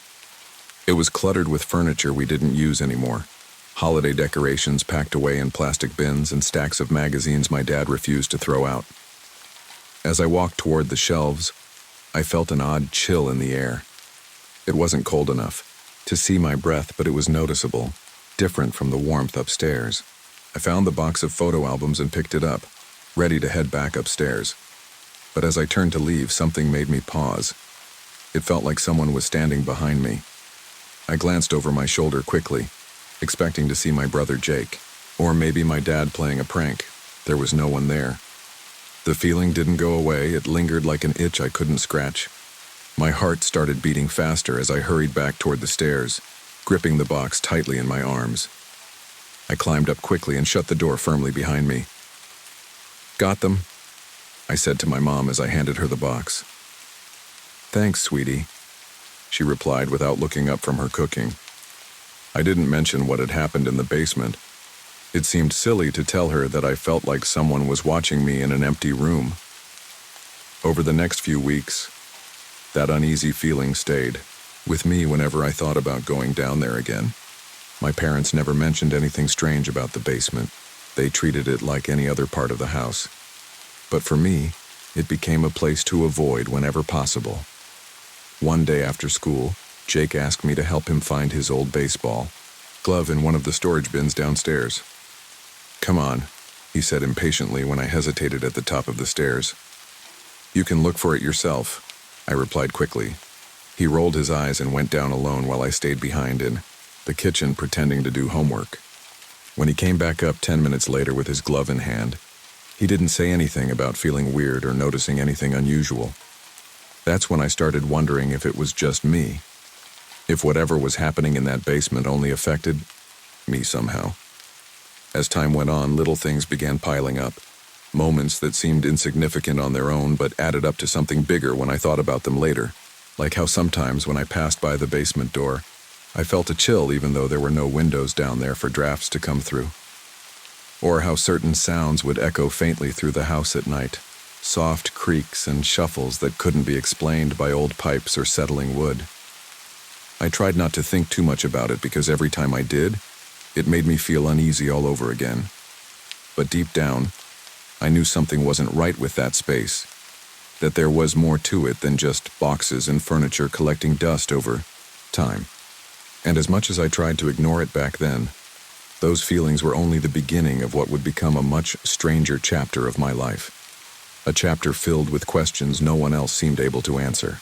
As the weeks passed, I tried to push the strange feelings about the basement to the back of my mind.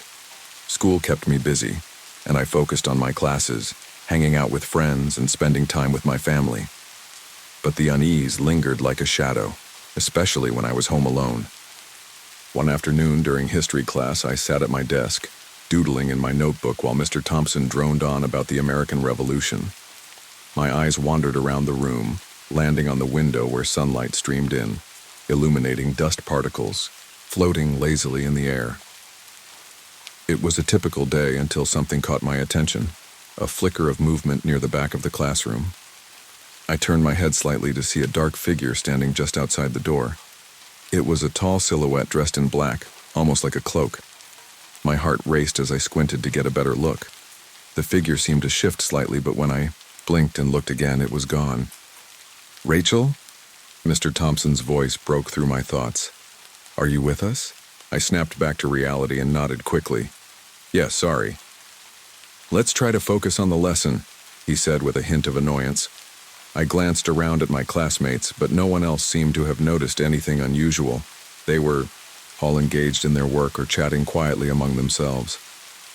I felt a wave of confusion wash over me. Had I really seen something? Or was it just my imagination? The rest of the day passed without incident, but I couldn't shake off that moment in history class. When I got home, I decided to confide in Jake about what had happened. Do you ever feel like someone is watching you? I asked him while we sat at the kitchen table. He looked up from his homework and shrugged. Not really. Why? I don't know, I said hesitantly. I thought I saw something today, a figure at school. Jake chuckled. You're probably just tired or stressed out from school. I frowned but didn't argue with him. Maybe he was right. Maybe it was all in my head. The next day in English class, as we were discussing a book we had read, I felt that familiar chill creeping back in. My gaze drifted toward the window again, when suddenly I saw it, the same cloaked figure hovering just outside the glass. This time it looked more defined, almost like it was trying to peer inside. My heart raced as panic set in. I blinked hard and looked again, but it vanished as quickly as it had appeared. Rachel, are you even listening? Mrs. Anderson's voice snapped me back to attention. Sorry, I replied quickly, looking down at my notebook filled with doodles instead of notes. After class ended, I rushed out into the hallway and found Maddie waiting for me by her locker. Hey, what's up? She asked cheerfully. Maddie, I said urgently, pulling her aside so we could talk without anyone overhearing us. I think there's something weird going on. What do you mean? She asked, raising an eyebrow. I've seen this figure, like a person dressed in black, twice. Now, I explained quickly. Her expression shifted from curiosity to concern. Are you sure you're not imagining things? It sounds kind of creepy. I know how it sounds, I admitted. But it felt real, and no one else seems to notice anything. Maddie hesitated, for a moment before nodding slowly. Okay, let's keep an eye out for it together then. That afternoon after school, we walked home together along our usual route, past the park and down Maple Street, when something caught my eye near an old oak tree at the edge of the park. The same misty figure appeared again, swirling around, the base of the tree as if beckoning me closer.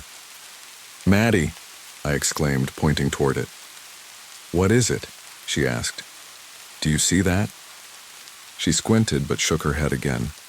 See what? The figure began to dissipate into thin air before she could catch a glimpse of it. Frustration bubbled inside me as we continued walking home. That night, lying in bed with thoughts racing, through my mind about what I had seen and what Maddie hadn't, I decided that whatever this figure was, it wasn't going away quietly. There had to be an explanation for all of this. There had to be a reason why it kept appearing only for me. And deep down inside me grew a determination that maybe, just maybe, I needed to confront whatever this was head-on before it consumed me completely. As summer rolled into fall, the days grew shorter and the nights longer.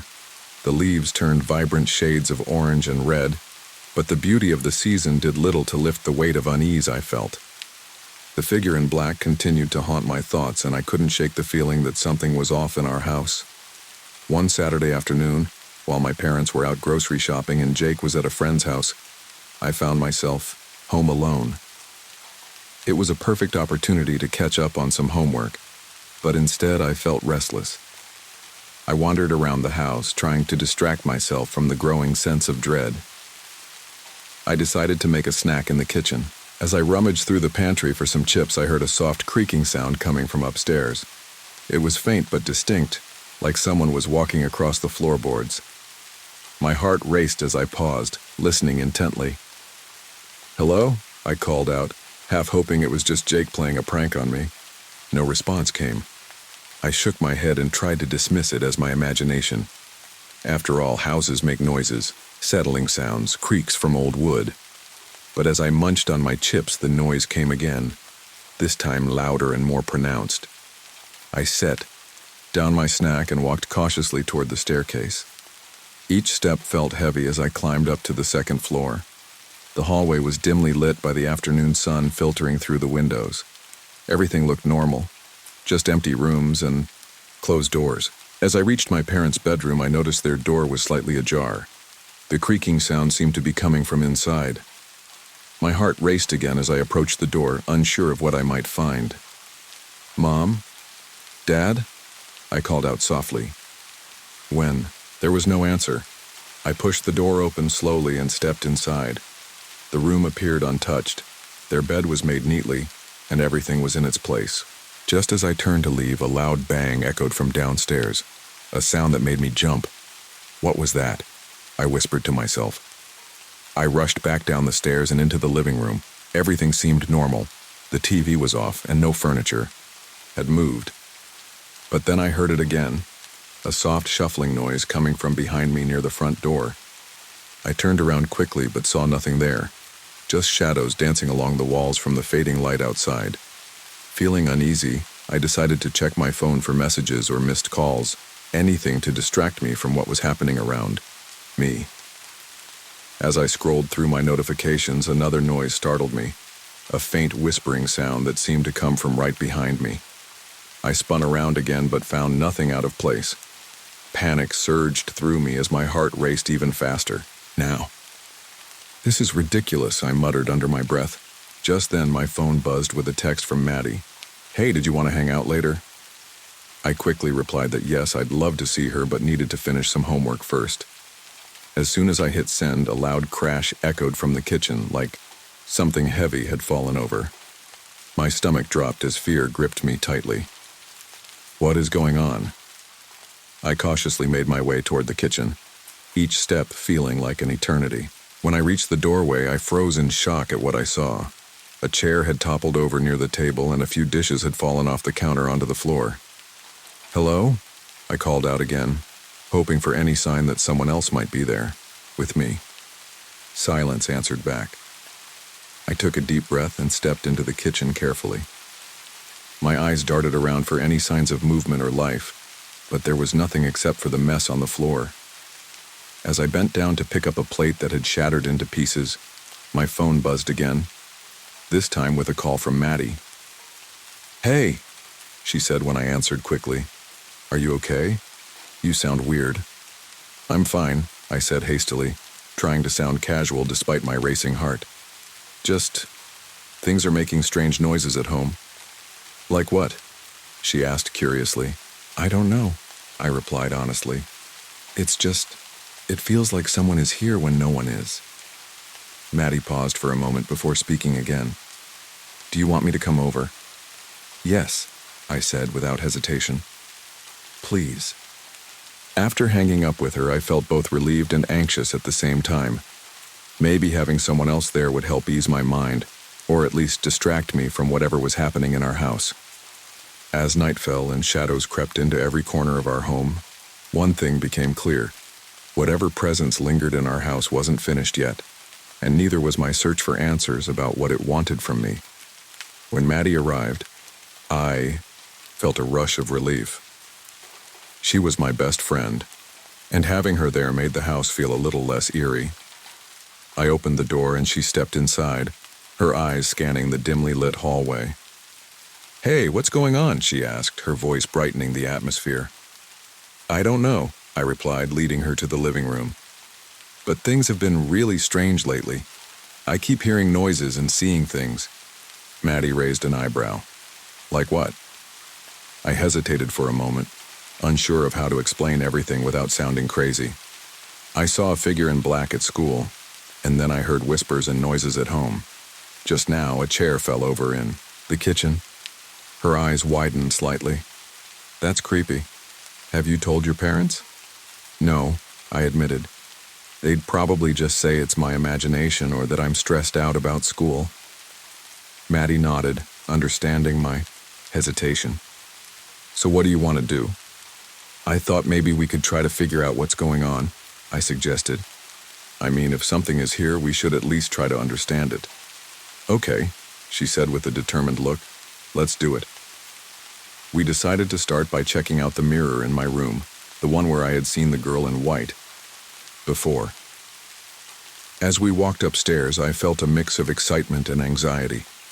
What if she showed up again? What if we could finally get some answers? Once we reached my room, I turned on the lamp and positioned it so that it cast a warm glow over the mirror. Maddie stood beside me as we both stared into our reflections. "Do you think she'll come back?" Maddie asked quietly. "I hope so," I replied. "I need to know why she's here." We took a moment in silence, just watching the mirror and waiting. The room felt still, almost too quiet, as if the air was holding its breath. After several minutes passed with no sign of anything unusual, I felt my heart begin to sink. Maybe it was just wishful thinking after all. Then suddenly, the temperature in the room dropped noticeably. A chill swept through us, and I could see my breath fogging up in front of me. "Maddie," I whispered, my voice barely above a breath. "I feel it too," she replied, her eyes wide with surprise. And then it happened. The mist began to swirl around us in front of the mirror, slowly taking shape until the girl in white appeared once more.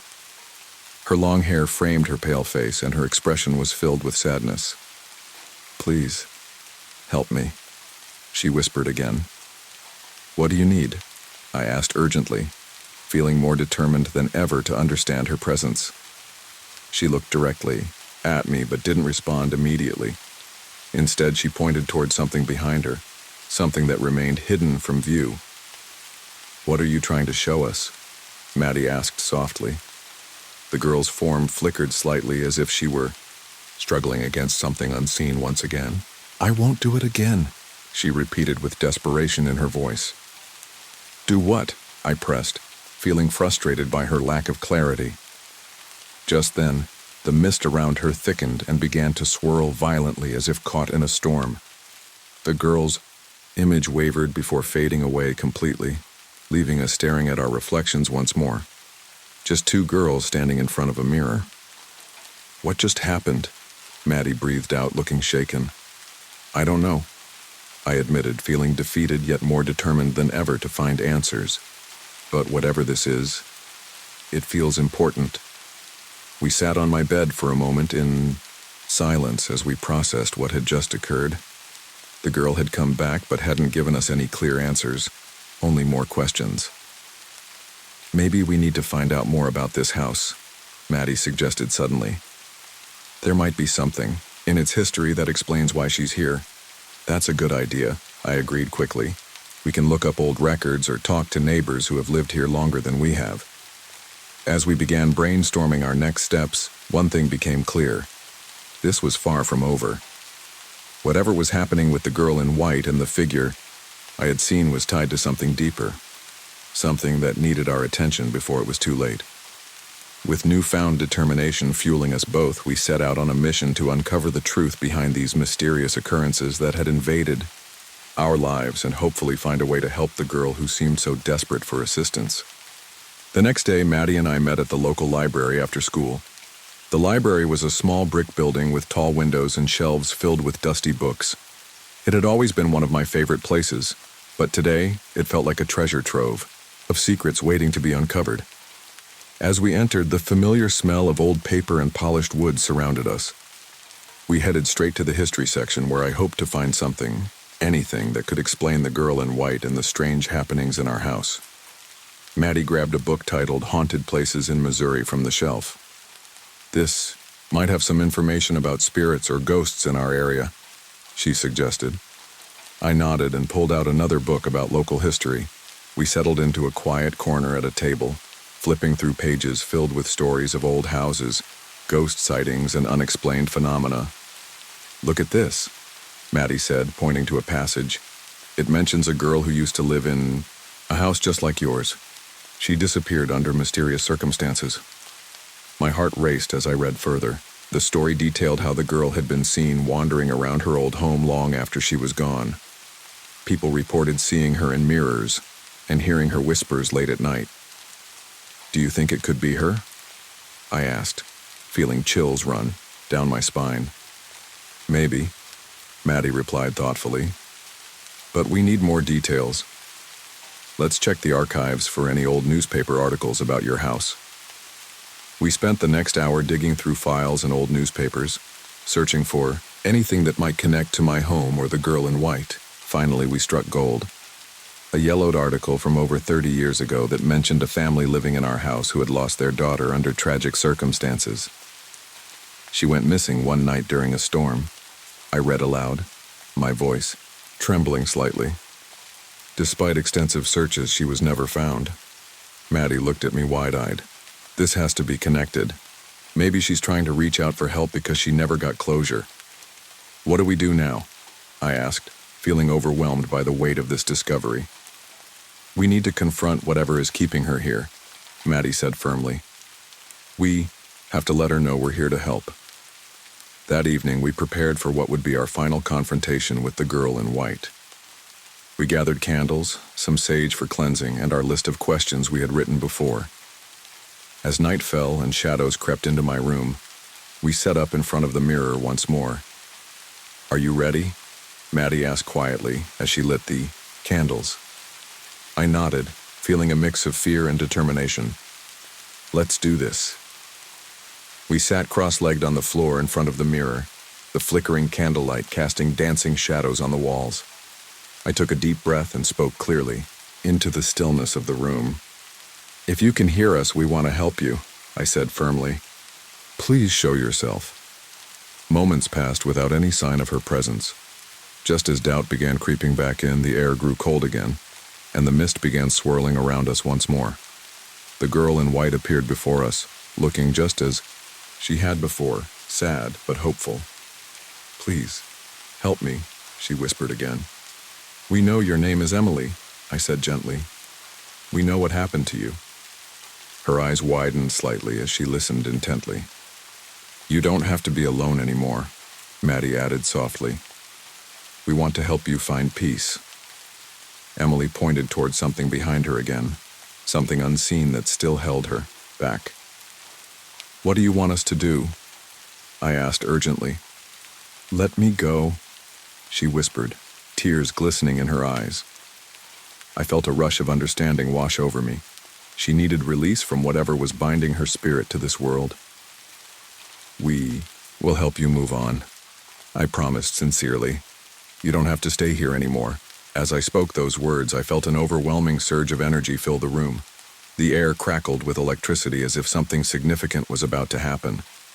The mist around Emily began swirling faster and faster until it enveloped her completely.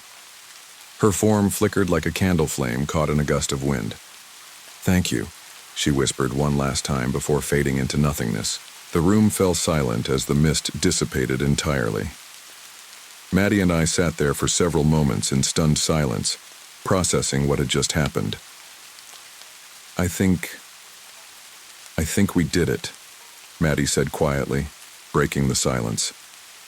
I nodded slowly, feeling tears welling up in my eyes, not from sadness but from relief. Emily was finally free. Over the next few days, things changed around our house. The strange noises stopped completely. There was an undeniable sense of peace that settled over everything. It felt lighter somehow, as if a weight had been lifted from our home.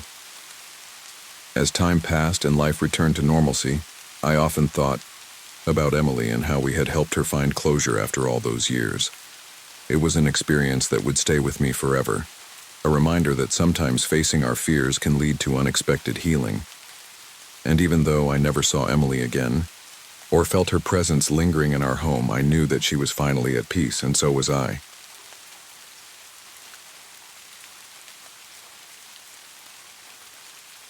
My name is Sarah Mitchell, and I live in a small town called Brookhaven, Ohio.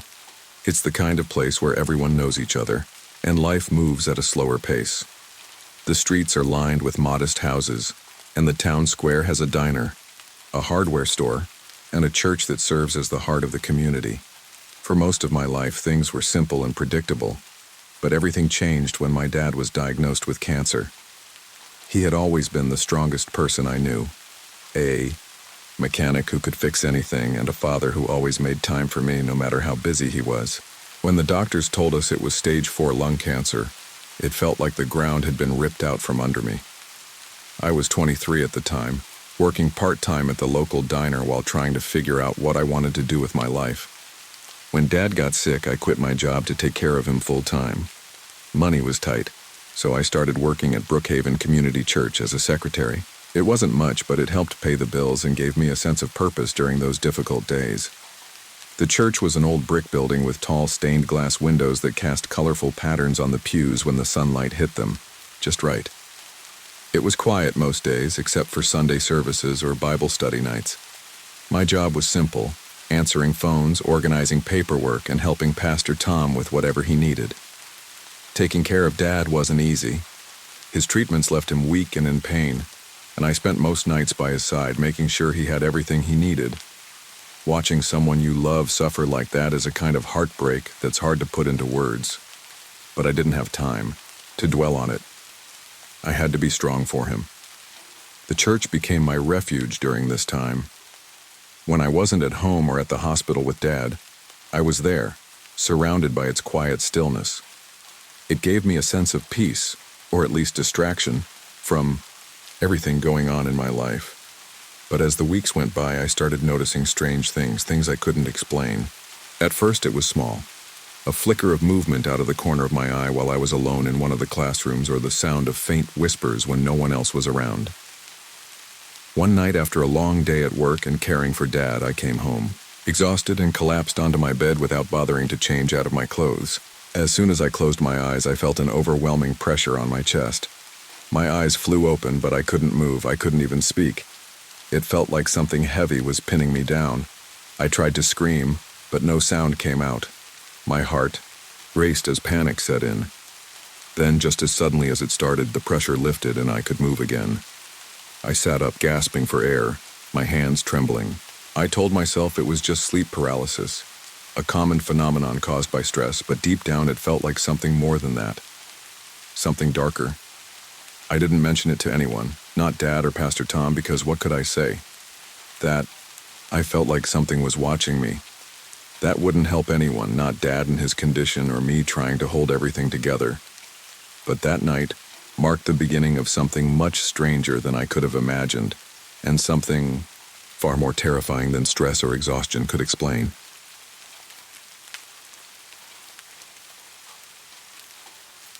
Growing up in Detroit, we didn't have a lot of entertainment. The city had its bright spots, local diners, the occasional festival, but for a group of restless teenagers like us, the real fun was in exploring the abandoned buildings that dotted the city like ghosts of the past. I had always been fascinated by places like that. My grandpa used to tell me stories about Detroit in its prime, when factories hummed with life and jobs were plentiful. Now, a lot of those same buildings stood silent, their windows shattered, their walls covered in graffiti. The Riverdale assembly plant was one of them. Built in the 1920s, it had been a thriving auto factory until it shut down in the 1980s. After that, it was left to rot, slowly being reclaimed by nature and time. It had a reputation in our neighborhood. People swore it was haunted. Stories floated around about workers who never left, shadows that moved on their own, and strange noises that echoed through the halls at night. Of course, that made it the perfect spot for us to explore. It was July 15th, 2022, a hot summer night. There were 4 of us: me, Tristan, Bobby, and Sarah. We had spent weeks hyping ourselves up, trading urban legends about the factory. Finally, we made a plan. Meet at 9:30 p.m., sneak in through the broken fence behind the loading dock, and see if the rumors were true.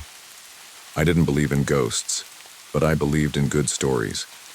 And if we found something creepy, even better. We parked a block away, cutting through an overgrown lot to reach the fence. The factory loomed ahead, its brick exterior stained with time, its tall smokestacks like broken fingers pointing at the sky. For a second I hesitated, not because I was scared of ghosts, but because the place felt wrong. The others were already squeezing through the fence. I took a deep breath and followed, and just like that, we stepped into the past. The air inside was thick with dust and rust, carrying the stale scent of old metal. Our footsteps echoed on the cracked concrete floor as we moved deeper into the factory. We started in the main production floor, where cars had once rolled off the assembly line. The massive rusted conveyor belt stood frozen in time, their gears covered in grime. Pieces of machinery were scattered around, some tipped over like they had been left in a hurry. "Creepy as hell," Bobby muttered, running a hand over a rusted tool chest. Sarah took out her phone, the flashlight cutting through the darkness. "This place is insane," she whispered. Tristan nudged me. "Still think this was a good idea?" I smirked, but I wasn't so sure anymore. As we moved through the factory, we passed old break rooms, offices, and storage areas. The walls were covered in graffiti, the messages ranging from random tags to eerie warnings. "Keep out or else." They never left. We laughed it off, but deep down, something about it unsettled me. Then from somewhere ahead, a skittering noise. We all froze. Sarah pointed her flashlight toward the sound. It flickered over a row of old columns that lined the production floor. And then we saw it. A tall figure, just beyond the light, standing behind a column. For a moment it didn't move. Neither did we. Then it darted away. Bobby swore under his breath. "Did you see that?" We all had. And like idiots, we ran after it. We moved fast, our footsteps slamming against the concrete, the figure just ahead, slipping through the shadows. "Who the hell is that?" Tristan hissed. No one answered. We just kept running. The figure turned down a hallway, disappearing into what looked like an old office section on the second floor. We followed, our adrenaline drowning out our fear. We reached the staircase and took the steps two at a time. The air up here was different, stale, almost suffocating. The hallway stretched before us, lined with abandoned offices. The figure was gone. Sarah swung her flashlight down the corridor. Nothing. It was like whoever, or whatever, we had seen had simply vanished. "All right," I said, catching my breath. "This is messed up." "Maybe it was just some homeless guy," Bobby said, though he didn't sound convinced. Tristan shook his head. "Then where'd he go?" No one had an answer. A loud creak made us all jump. We turned toward an open office door. The hinges groaned as if someone had just pushed it open, but the room was empty. That's when we heard it. A whisper. Soft. Faint. Coming from inside the office. I stepped back. "We should go." No one argued. Retracing our steps felt like a lifetime. The factory had changed. It felt darker, heavier, like something had woken up. The whole time, I had the sickening sense that we were being watched. As we reached the production floor, we heard it again. Not whispers, footsteps, but not ours. From somewhere above, maybe the offices, maybe the roof, something was moving. I didn't want to know what it was. We ran. We sprinted through the open factory floor, our breathing ragged. The rusted metal beams seemed to close in around us, the shadows twisting in ways that didn't make sense. We reached the broken fence, squeezing through one by one. The second my feet hit the pavement outside, I felt like I could breathe again. The night air had never felt so fresh. Sarah was shaking. "What the hell was that?" Bobby wiped sweat from his face. "We just saw something we weren't supposed." Tristan exhaled sharply. "And we're never coming back." We all agreed, but I wasn't relieved. Not really. Because when I looked back at the factory, I saw it. A shadow in the window. Watching. I barely slept that night. The image of the figure in the window haunted me, playing over and over in my head. The next day I tried to convince myself it was just a homeless person. Someone using the factory as shelter. But deep down I knew better. A week passed, then two. None of us talked about what happened. It was like we had silently agreed to pretend it never happened. But I couldn't stop thinking about it. I kept wondering, was that place really abandoned? Or had we just intruded on someone's home? The graffiti warnings, the figure, the footsteps. What if we had ignored something real? What if we had ignored a warning meant to keep us safe? I don't know, but I never went back and I never will.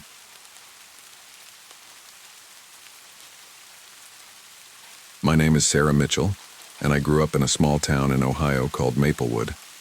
Life here was simple and predictable, where everyone knew each other's names, and the biggest news was usually about the local high school football team. My childhood was filled with Saturday morning cartoons, bike rides down quiet streets, and afternoons spent at the library. When I was 15, my world turned upside down. My father, a hard-working mechanic, was diagnosed with terminal cancer. The news hit us like a freight train. He had always been the strong one in our family, the person I relied on for guidance and support. Watching him go through treatment was one of the hardest things I had ever faced. He fought bravely, but the disease took its toll on him quickly. To help support my family during this difficult time, I took a part-time job at Grace Community Church as a secretary.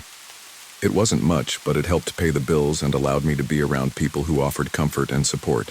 The church was a small brick building with stained glass windows that glowed beautifully when the sun hit them just right.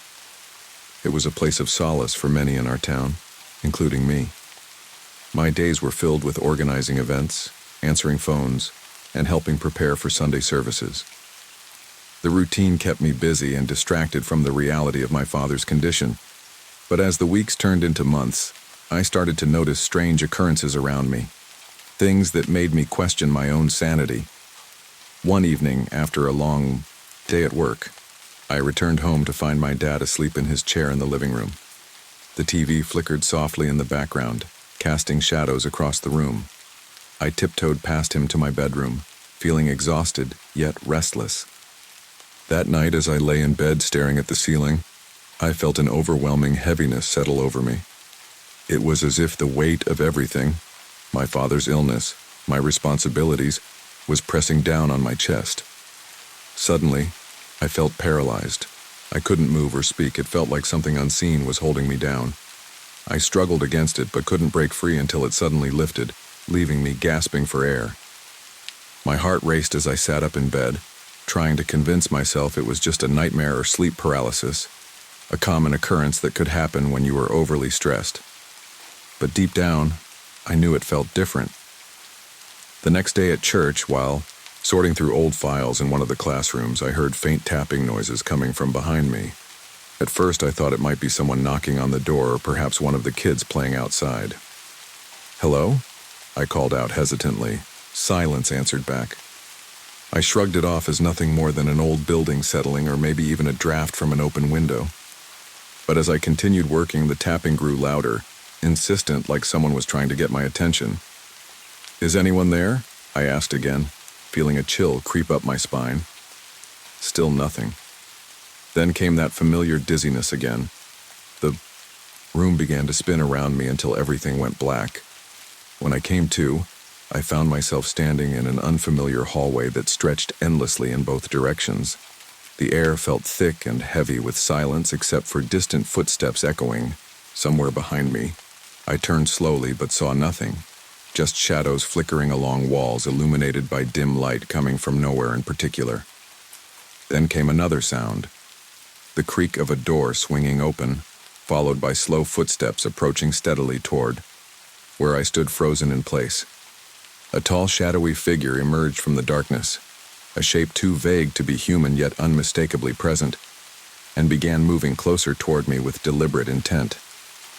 I wanted to scream or run but couldn't. My legs felt rooted firmly to where they stood as fear consumed every part of me entirely. The next day at Grace Community Church started like any other day. After morning prayers with Pastor Tom and organizing some paperwork in the office, I headed to one of the classrooms to clean up after Bible study. The room smelled faintly of coffee and worn-out hymnals, the usual remnants left behind by congregants who had gathered earlier that week. As I wiped down tables and stacked chairs neatly against the wall, I heard it, the faint sound of tapping, coming from somewhere nearby. At first I thought it might be someone knocking on one of the doors down the hall. "Hello?" I called out hesitantly while setting down my cleaning rag. No answer came. I walked toward the hallway but found it empty, just rows of closed doors leading to other classrooms and offices. Shrugging it off as nothing more than old pipes or settling wood, the building wasn't exactly new, I returned to cleaning up. But then it happened again. The tapping sound grew louder this time until it felt like it was right behind me. My chest tightened as dizziness washed over me suddenly. The room spun around me like a carousel gone out of control before everything went black. When I opened my eyes again, or thought I did, I wasn't in the classroom anymore. Instead, I found myself standing in a darkened hallway that stretched endlessly in both directions. The air felt heavy with silence except for faint footsteps echoing somewhere behind me. I turned around slowly but saw nothing, just shadows stretching across walls illuminated by dim light coming from nowhere in particular. Then came another, sound closer this time, the creak of a door swinging open followed by slow footsteps approaching steadily toward where I stood frozen in place.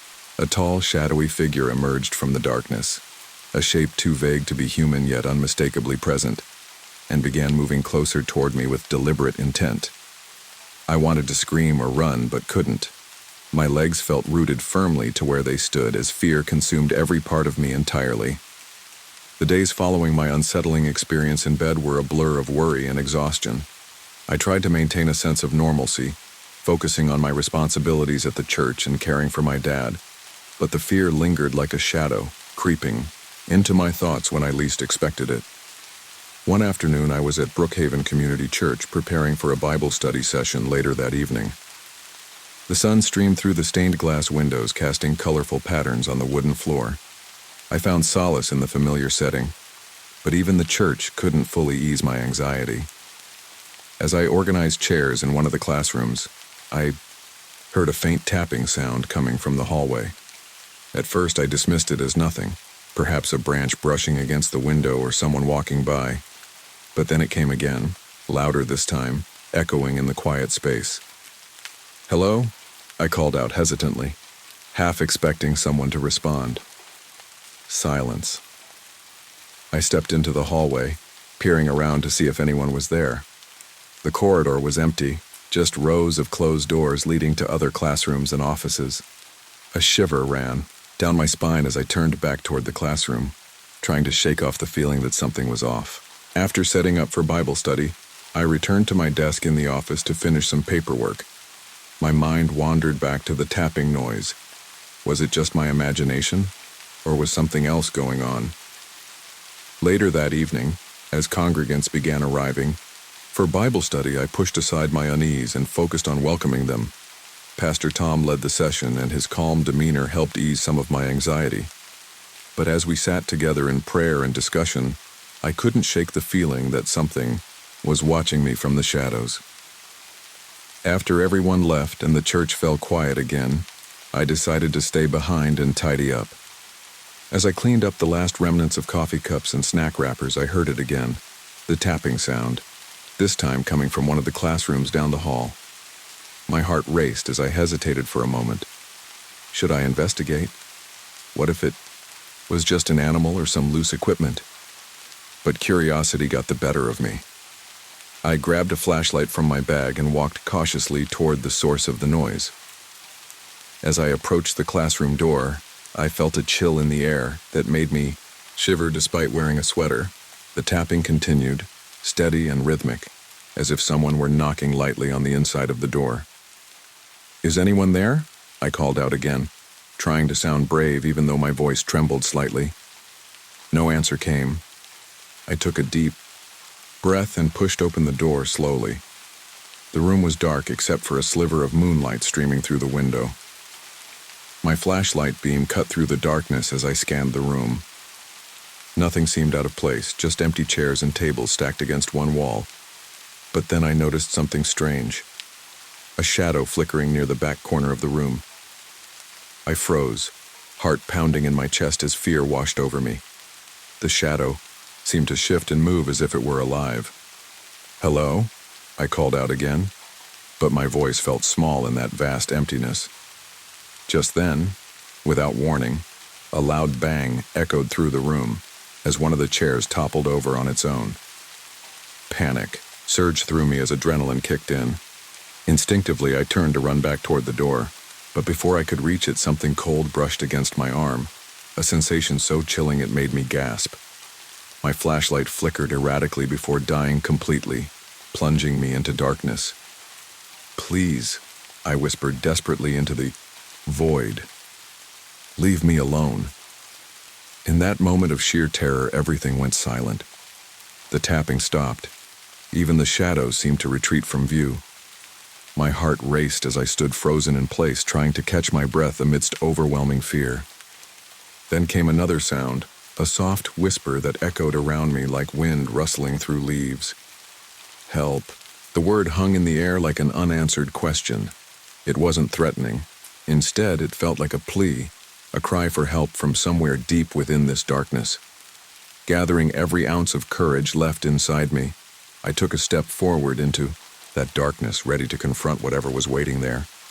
But all at once, everything shifted again. Light flooded back into existence as if someone had flipped a switch. I blinked rapidly as reality returned around me. The classroom appeared just as it had moments before, empty and still with no sign of anything unusual, except for my racing heart echoing loudly in my ears. I stumbled back toward the door and fled into the hallway, my mind spinning with confusion about what had just happened. Whatever presence had been there felt real. It wasn't just stress or exhaustion playing tricks on me anymore. That night marked another turning point. I realized that whatever force lingered around me was more than just figments of imagination or fatigue. It demanded attention, and perhaps even understanding before it would finally let go.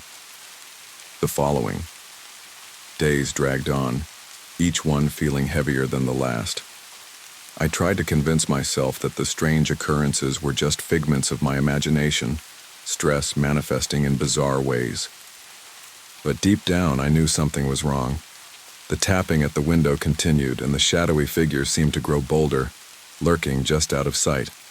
That Friday evening, after a long week of caring for my dad and working at the church, I decided to take a break.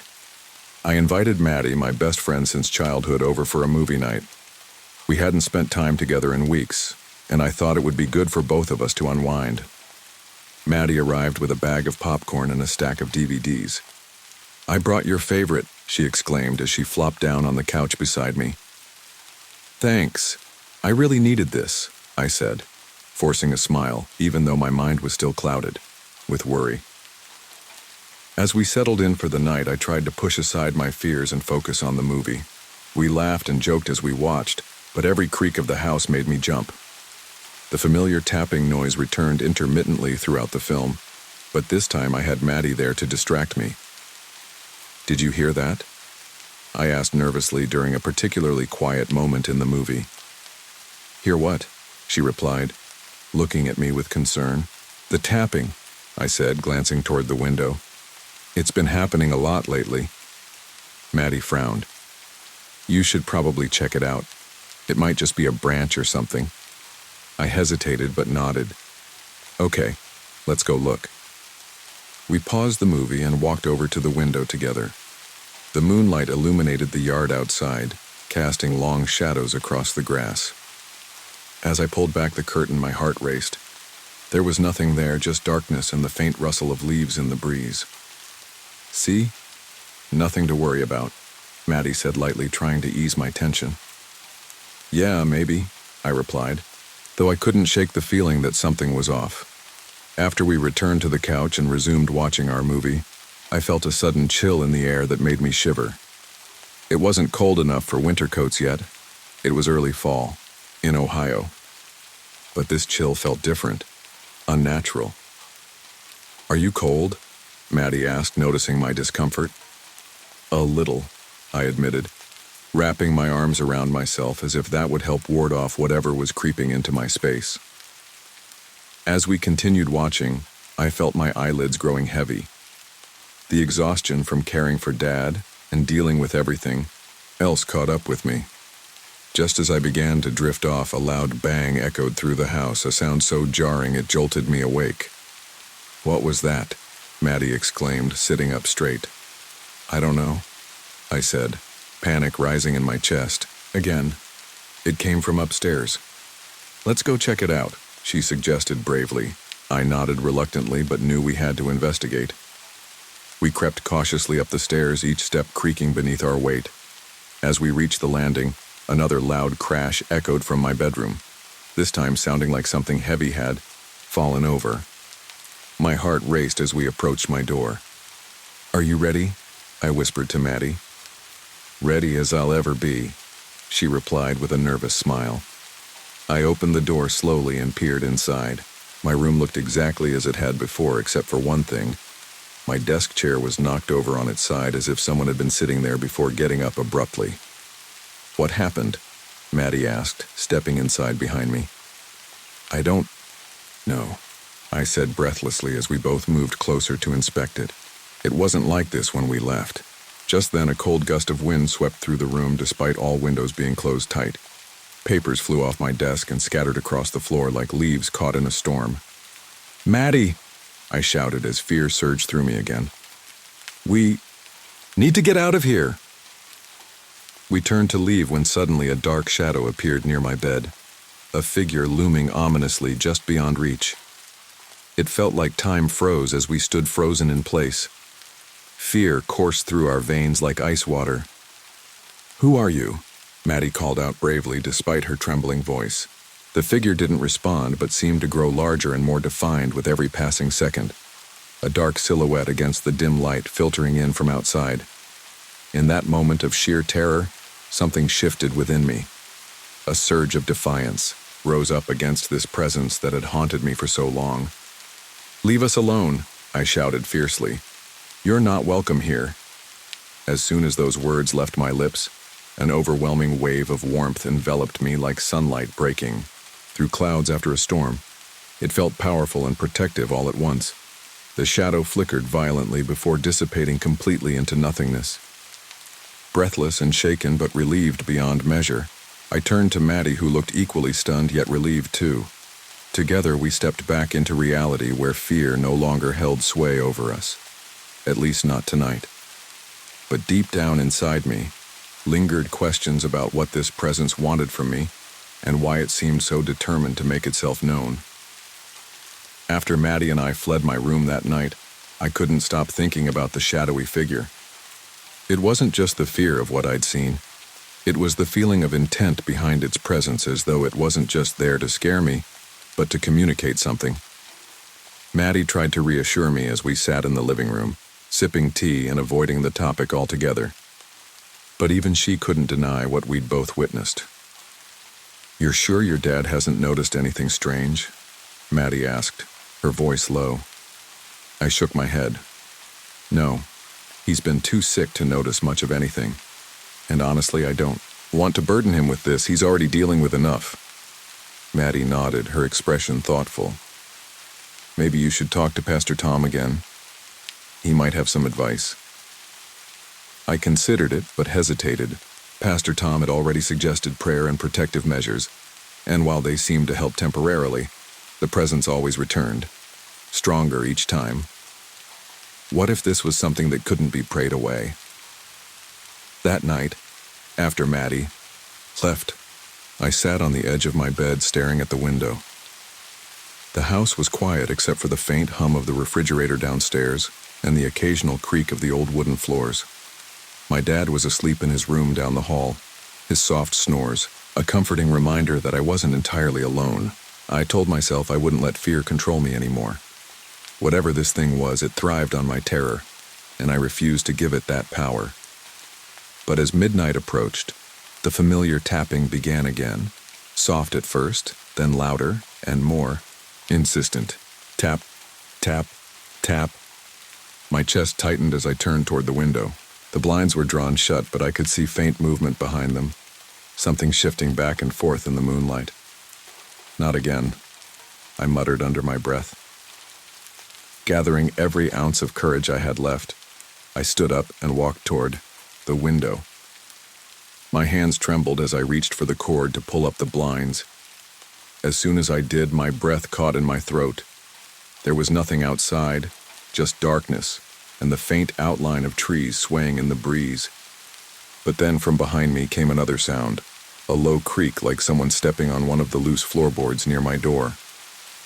My heart raced as I turned around slowly, half expecting to see the shadowy figure standing there again. The room was empty, or so it seemed at first glance. But then I noticed something strange. a faint mist hovering near my desk, barely visible in the dim light from my bedside lamp. It swirled slowly, almost hypnotically, before coalescing into a darker shape, a figure tall and imposing yet indistinct, like a shadow come to life. "Who are you?" I whispered shakily. The figure didn't respond but began moving closer toward me with deliberate steps. Its presence felt suffocating, as though it were draining all the air from the room. I backed away until my legs hit the edge of my bed. "What do you want?" I demanded, trying to keep my voice steady. Still no response, only silence and that oppressive sense of intent. In a moment of desperation, I grabbed the small bottle of holy water Pastor Tom had given me from my nightstand and held it out in front of me like a shield.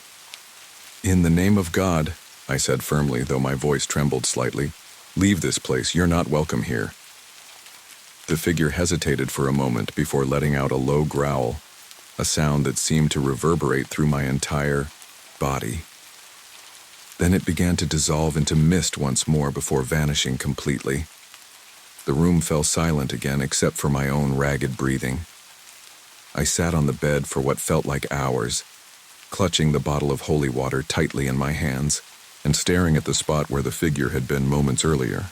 The next morning, as sunlight streamed through my window and birds chirped outside, everything felt normal again, almost as if nothing had happened at all. But deep down I knew better. This wasn't over, not by a long shot. The days that followed my confrontation with the shadow felt surreal. I tried to convince myself that whatever had been haunting me was gone for good, but the nagging feeling in my gut told me otherwise. The tapping at the window had stopped, and the oppressive atmosphere in my room seemed to lift, but I couldn't shake the sense that something was still lurking in the shadows. I continued to care for my dad, who was slowly improving with his treatments, but my mind was preoccupied. I found myself avoiding quiet places, especially at night. The church became a refuge once again, but even there, I felt a lingering tension. Pastor Tom noticed my unease and pulled me aside one Sunday, after service. "Sarah," he said gently, "I can see you're troubled. Is everything okay?" I hesitated, then decided to confide in him about the shadow and the tapping noises. I recounted everything, the fear, the figure, and how it seemed to return stronger each time. Pastor Tom listened intently, nodding thoughtfully. "It sounds like you've been through a lot. But remember, fear is a powerful thing. It can amplify our worries and make us feel trapped." "What do I do?" I asked, desperation creeping into my voice. "You need to confront it directly," he advised. "Sometimes these spirits are tied to unresolved issues or emotions. You must find out what it wants." His words resonated with me. Perhaps this presence was trying to communicate something important, something I hadn't yet understood. That night, as I lay in bed staring at the ceiling, I made a decision. I would confront the shadow once more and demand answers. I needed to know why it had come into my life and what it wanted from me. As midnight approached, I felt a familiar chill in the air, a sign that something was about to happen. The room grew colder as I prepared myself mentally for what lay ahead. I lit a candle on my nightstand and placed the bottle of holy water beside it. Taking a deep breath, I called out into the darkness, "If you're here, show yourself. I'm not afraid of you anymore." For a moment there was silence. Then came the tapping sound at my window again, louder than ever before. My heart raced as I turned toward it, ready for whatever was coming. The shadow materialized before me once more, tall and imposing, its form flickering like a candle flame caught in a draft. But this time, instead of fear, I felt determination surging within me. "What do you want?" I demanded firmly. "Why are you here?" The figure didn't respond immediately. Instead, it began to shift and swirl around the room like smoke caught in a breeze. The air grew thick with tension, as if it were trying to communicate something important. "Help!" came a faint whisper that echoed through the space. "Help? Help with what?" I pressed, feeling both confused and frustrated. In response, the shadow moved closer until it hovered just above my bed. For a moment, it felt like we were locked in an unspoken understanding, connection that transcended fear. Suddenly, images flooded my mind, flashes of memories that weren't mine. A little girl playing in a yard filled with flowers, laughter echoing through an empty house, then darkness creeping in as shadows enveloped everything around her. I realized then that this wasn't just a malevolent spirit. It was someone lost. A child trapped between worlds who needed help moving on. "You need to let go," I said softly, tears welling up in my eyes. "You don't belong here anymore." As those words left my lips, the shadow flickered violently before beginning to dissolve into mist once more. "Let go," it echoed back softly as if accepting its fate. With newfound strength coursing through me, I raised the bottle of holy water high above my head and declared loudly, "In the name of God, I release you. You are free." The mist swirled around me one last time before vanishing completely into thin air, leaving behind only silence and warmth filling the room, like sunlight breaking through clouds after a storm. I stood there trembling but relieved beyond measure, my heart racing as adrenaline coursed through my veins. The oppressive weight that had hung over me for so long lifted completely. Peace enveloped me like a comforting embrace. The following days felt different, lighter, as if a burden had been lifted from my shoulders. My dad continued to improve with his treatments. We shared laughter and moments of joy that had been missing for far too long. And while I would never forget those experiences or how they tested my faith and resilience, they taught me valuable lessons about courage and confronting fears head-on. As spring blossomed outside my window, the world coming alive again, I knew one thing for certain. Sometimes facing darkness brings forth light, and sometimes all it takes is belief in something greater than ourselves to banish even the deepest shadows away for good.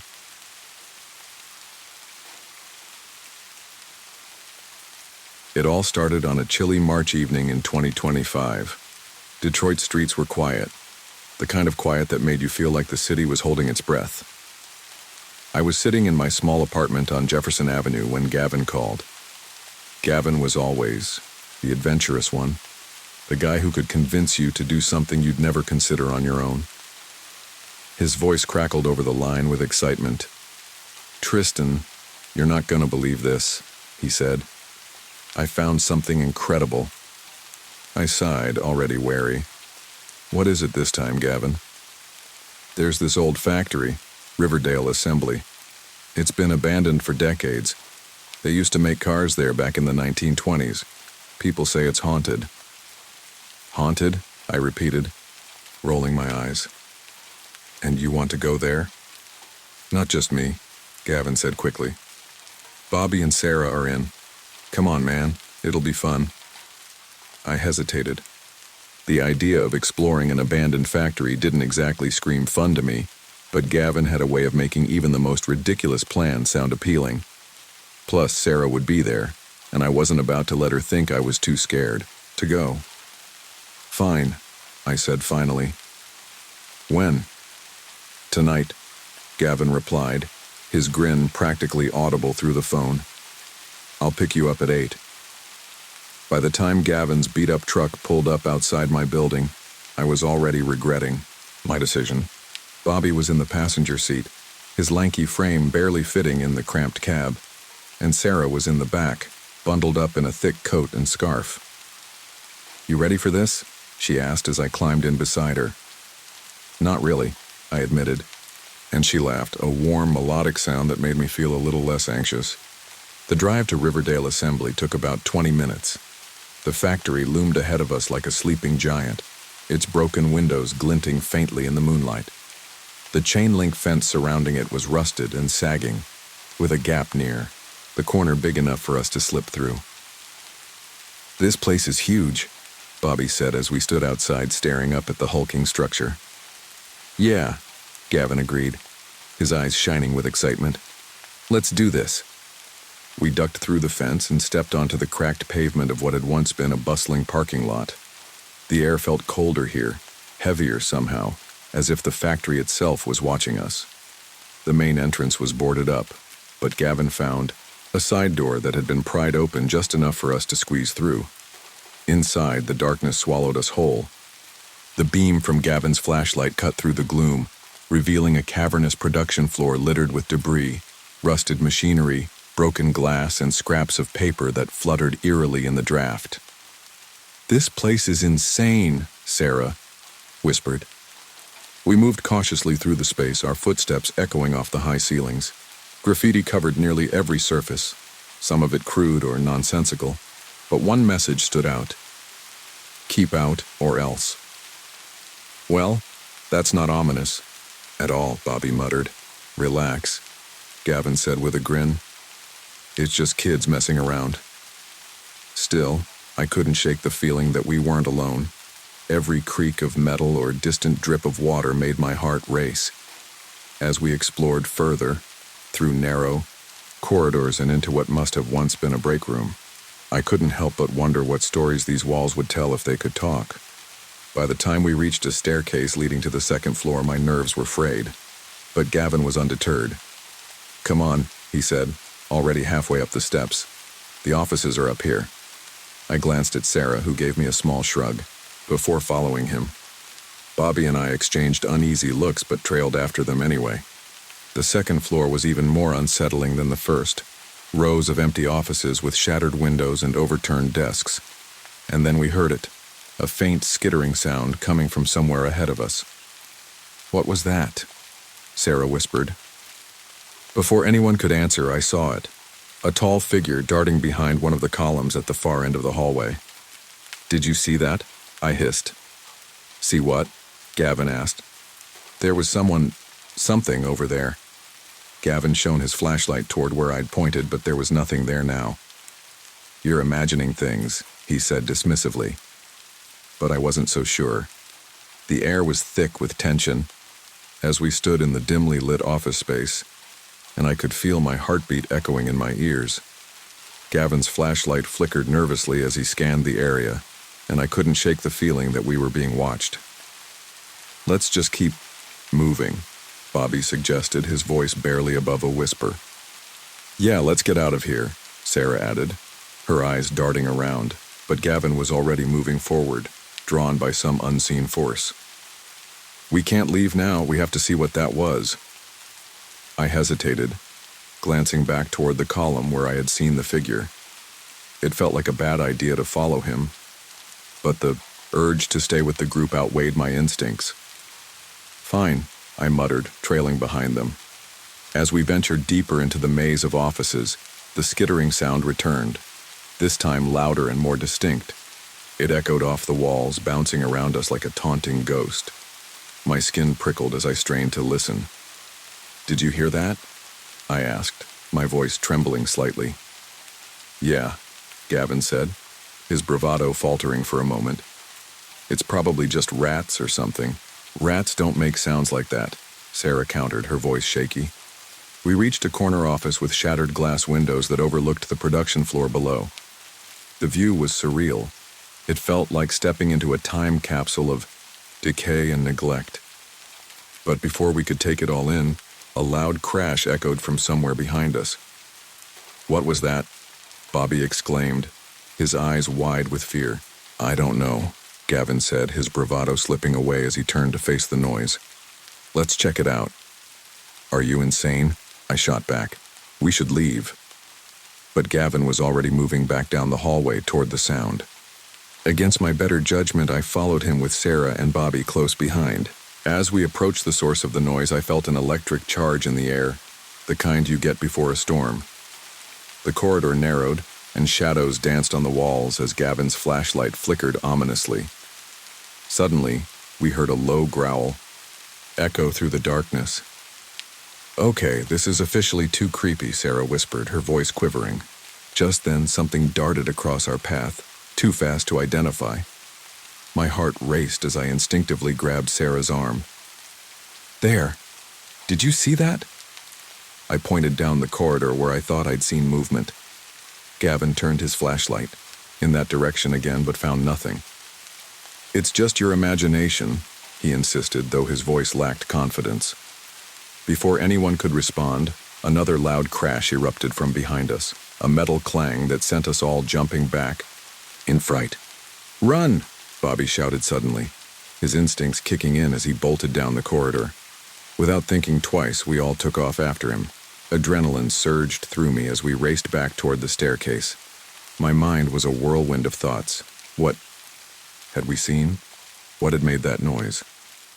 As we reached the staircase leading down to the first floor, I glanced back over my shoulder. For just a moment, I thought I saw a tall figure standing at the end of the hallway, a dark silhouette against the faint light of Gavin's flashlight, but then it vanished into thin air. "Keep going!" Gavin yelled from ahead of me. We barreled down the steps and skidded to a halt on the production floor below, panting heavily. The vastness of the space felt suffocating now. Shadows loomed like specters around us. "What just happened?" Sarah gasped between breaths. "I don't know," Gavin replied breathlessly, his bravado completely gone now. "But we need to get out of here." We retraced our steps through the debris-strewn floor and past broken machinery that seemed to loom over us like ancient giants guarding their secrets. The graffiti on the walls felt menacing now, words scrawled in anger or fear, and I couldn't shake off a sense of impending doom. As we neared the exit where we had entered through the side door, faint sounds echoed behind us again, scraping noises that sent chills racing down my spine. "What is that?" Bobby asked nervously as he glanced back over his shoulder. "I don't know. Just keep moving," Gavin urged as he pushed through the door ahead of us. We stumbled outside into the cool night air, gasping for breath and feeling an overwhelming sense of relief wash over us as we stepped out of that haunted place. Once outside, we gathered in a huddle under the flickering streetlight near our entrance point. The factory loomed ominously behind us like a dark shadow ready to swallow us whole again if we dared to return. "What just happened?" Sarah asked again, her eyes wide with disbelief. "I don't know," Gavin admitted finally, running a hand through his hair nervously. But there was definitely something in there. I felt an unsettling guilt creeping into my mind. What if someone really did live there? What if they were trapped within those crumbling walls? My thoughts spiraled as I stared at Riverdale Assembly. The factory wasn't just abandoned. It felt alive somehow, holding onto its secrets tightly. "We should talk about this," Bobby suggested quietly after a long pause. I nodded slowly but couldn't shake off my unease as we began discussing our experience outside under that flickering light. Each of us shaken by what we'd encountered inside Riverdale Assembly and wondering if we'd ever truly escape its grasp. The night air was crisp, but it did little to cool the heat of adrenaline coursing through my veins. We stood in a tight circle beneath the flickering streetlight, the shadows of Riverdale Assembly looming behind us like a dark specter. As we exchanged glances, each of us processing the night's events in our own way, I couldn't shake the feeling that something had changed between us. "What do you think that was?" Sarah finally broke the silence, her voice trembling slightly. "I don't know," Gavin replied, his bravado from earlier completely evaporated. "But it felt real. Like we weren't alone in there." Bobby shifted nervously. "I mean, it could have just been a trick of the light or something. Maybe it was just an animal." "Or someone," I interjected, my voice firmer than I felt. "What if there really is someone living in that factory?" The group fell silent as we all considered the possibility. The idea sent a chill down my spine. I had always thought of abandoned places as mere relics of the past, structures left to decay. But now I saw them in a different light. What if someone had made that factory their home? What if they were as lost as the building itself? "We should report it," Sarah suggested suddenly, her eyes wide with concern. "If there's someone living there, they might need help. Or they could be dangerous," Bobby countered, his voice low. "We don't know what we're dealing with." Gavin rubbed the back of his neck and sighed. "I think we should just leave it alone. We got out. That's what matters." But I couldn't shake my guilt. What if they're trapped? What if they need food or water? We can't just ignore it. "Tristan's right," Sarah said softly, her gaze steady on me. "We can't just walk away from this." After a long pause, Gavin finally nodded reluctantly. "Okay, let's think this through. If we go back, we need to be careful." "Are you serious?" Bobby exclaimed, his eyes wide with disbelief. "You want to go back in there?" "We owe it to whoever or whatever it is," I replied firmly, feeling a surge of determination. With a collective sigh and a shared sense of dread, we agreed to return to Riverdale Assembly. The thought of facing whatever lurked inside filled me with anxiety, but I also felt a strange sense of purpose. We were no longer just thrill seekers. We were about to become something more. As we made our way back toward the factory, the streets were eerily quiet. The moon hung high in the sky, casting an ethereal glow over everything and illuminating our path as we approached the chain-link fence once more. "This time we should stick together," Gavin said, as he led us through the gap in the fence once again. Inside, the atmosphere felt different, charged with an energy that made my skin prickle. The darkness seemed thicker than before, wrapping around us like a heavy blanket as we stepped into the production floor once more. "Stay close," Gavin warned as he turned on his flashlight again, its beam cutting through the shadows. As we moved deeper into the factory, I couldn't shake off the feeling that eyes were watching us from every corner. The skittering sound returned, a soft rustle that echoed through the empty space, and I felt my heart rate quicken. "Did you hear that?" Sarah whispered anxiously. "Yes," I replied, trying to keep my voice steady despite my rising fear. We cautiously made our way toward the offices again, where I had seen the figure before. Each step felt heavier than the last as anticipation hung thick in the air. As we reached the hallway leading to those offices, Gavin paused suddenly and pointed ahead with his flashlight. "Look!" There was movement at the far end, something dark darting behind one of the columns again. "Is that—" Bobby began but didn't finish his sentence. Before anyone could react, Gavin took off down the corridor after it without hesitation. "Wait!" I shouted after him, but he was already gone. "Gavin!" Sarah cried out in panic as she followed him. I exchanged a worried glance with Bobby before sprinting after them. The flashlight beam bobbed erratically ahead of us as Gavin chased whatever it was that had caught his attention. "Slow down!" I yelled, as I pushed myself harder to keep up with them. We rounded a corner and skidded to a halt in front of an office door that stood slightly ajar. A faint light flickered from within. Gavin hesitated for just a moment before pushing it open wider and stepping inside. "What are you doing?" I panted as I caught up with him. "I saw something move in here," he insisted, peering into the dimly lit room. Inside, old papers littered the floor and dust motes danced in the air like tiny stars caught in a cosmic web. A single flickering bulb hung from the ceiling above an old desk cluttered with forgotten objects. A rusted lunchbox, yellowed photographs, and an empty bottle of soda. Then we heard it again, the unmistakable sound of skittering. This time much closer. "It's coming from over there." Sarah pointed toward a shadowy corner where something shifted just out of view. Gavin took another step forward, and suddenly a figure emerged from behind an old filing cabinet. A tall man with wild hair and dirt-covered clothes stared back at us with wide eyes filled with fear and confusion. "What do you want?" he croaked, his voice hoarse and trembling. I froze for a moment as realization hit me like ice water.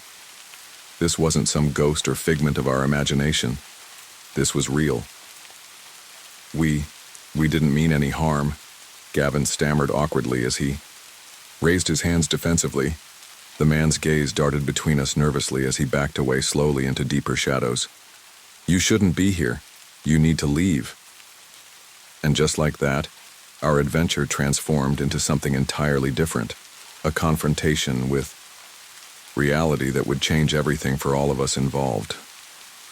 The air in the cramped office felt thick with tension as we stood frozen, staring at the man who had emerged from the shadows.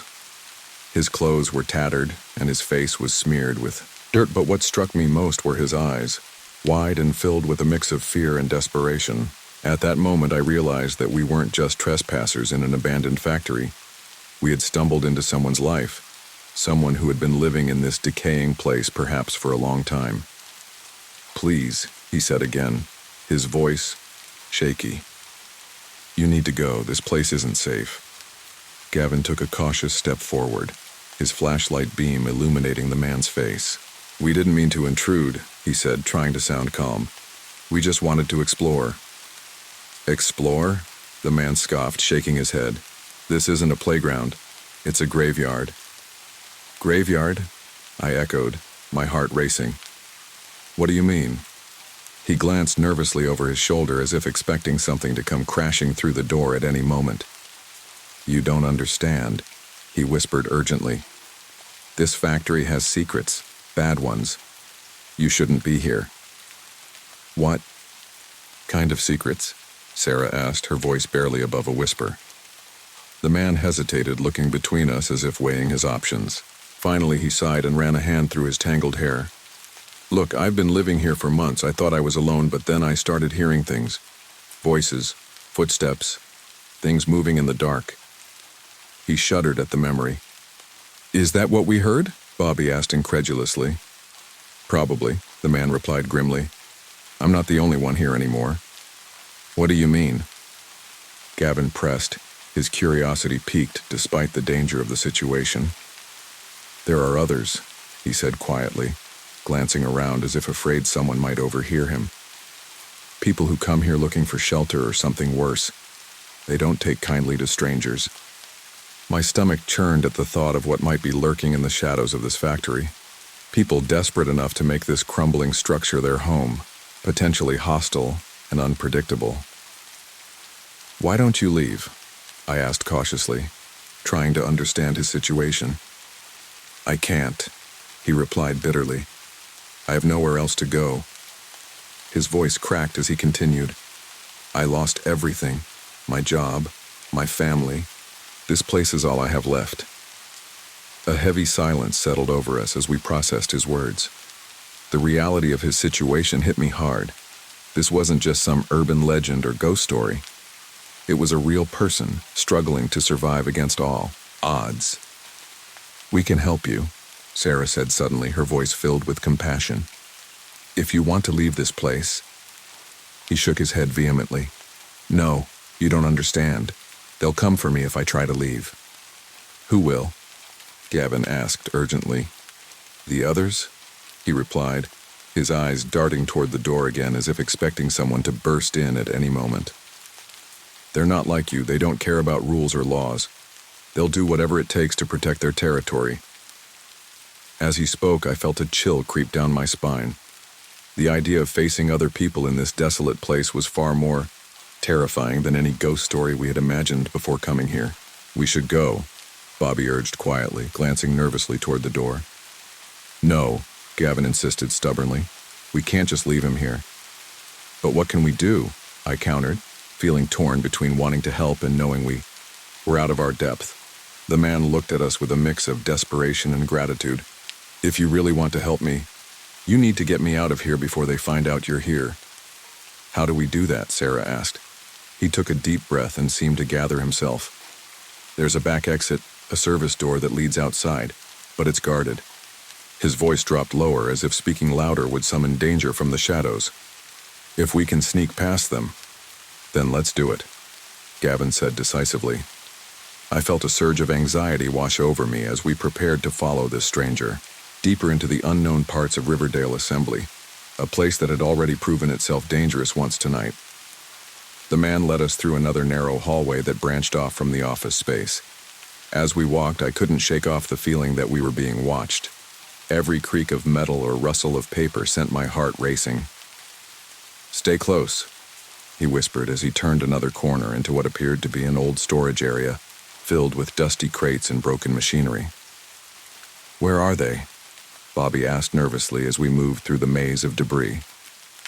"They usually hang out near the main entrance," the man replied quietly while scanning our surroundings anxiously. As we crept through the storage area, I caught glimpses of old machinery covered in layers of dust and cobwebs, a stark reminder of how long this factory had been abandoned by its original purpose. Finally, we reached a heavy metal door at the far end of the room, the service exit that led outside. My heart raced as I glanced back at our guide. He looked pale but determined. "This is it," he said quietly but firmly as he pushed against the door slightly. It creaked ominously but held firm against our weight. "Is it locked?" Sarah asked nervously. "No," he replied quickly before turning back toward us, with urgency in his eyes. "But if they hear us?" Just then a loud crash echoed from somewhere nearby, a sound that made all our hearts skip a beat. "They're coming!" Our guide hissed urgently as he pushed against the door again, with all his strength. I felt panic rise within me. This wasn't just an adventure anymore, it was survival against unseen threats lurking in the shadows of Riverdale Assembly.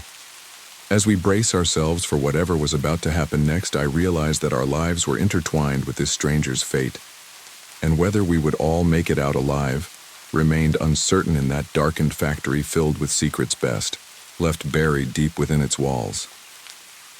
The heavy metal door shuddered under the pressure of our guide's push, but it wouldn't budge. My heart raced as the sound of footsteps echoed from the hallway behind us. Panic surged through me, and I glanced at the others, their faces reflecting a mix of fear and determination. "Come on," our guide urged, sweat beading on his forehead. "We have to get out before they find us." Gavin stepped forward, placing his shoulder against the door alongside our guide. "On three," he said, glancing back at us. "1, 2, 3. With a collective grunt, we pushed against the door with all our strength. It creaked ominously but finally gave way, swinging open with a loud groan that echoed through the storage area. "Go! Go!" our guide shouted as he darted through the opening first, followed closely by Gavin and Sarah. I hesitated for just a moment, glancing back at Bobby, who looked as terrified as I felt. "Let's move," I urged him, and we both squeezed through the door just as I heard voices rising in the hallway behind us. We stumbled into a narrow alleyway behind the factory, a darkened space littered with debris and overgrown weeds. The moonlight barely penetrated the shadows, but I could see that we were close to freedom. "Which way?" I gasped, trying to catch my breath. "Follow me," our guide called out as he led us further down the alley. The urgency in his voice propelled us forward as we sprinted toward a gap in the fence that surrounded the factory. As we reached the fence, I heard footsteps pounding behind us, heavy and determined. Adrenaline surged through my veins as I scrambled to climb over the chain-link barrier. "Help him!" Sarah shouted as she grabbed our guide's arm and pulled him up alongside her. Bobby and I clambered over the top of the fence just as shouts erupted from within the factory. I glanced back to see shadowy figures emerging from the entrance, people who looked just as desperate and wild as our guide. "Go! Go!" Gavin shouted again, urging us forward. We hit the ground on the other side of the fence and took off, running down a narrow path that led away from Riverdale Assembly. The sounds of chaos faded behind us, but my heart raced with fear of what had just transpired. "Are they following us?" Bobby panted as we ran. "I don't know," I replied breathlessly, glancing back to see if anyone was pursuing us. "Just keep moving." We dashed through darkened streets, weaving between abandoned buildings and overgrown lots, until we reached a small park illuminated by streetlights. We finally slowed down, panting heavily as we collapsed onto a bench. "What just happened?" Sarah gasped, her eyes wide with disbelief.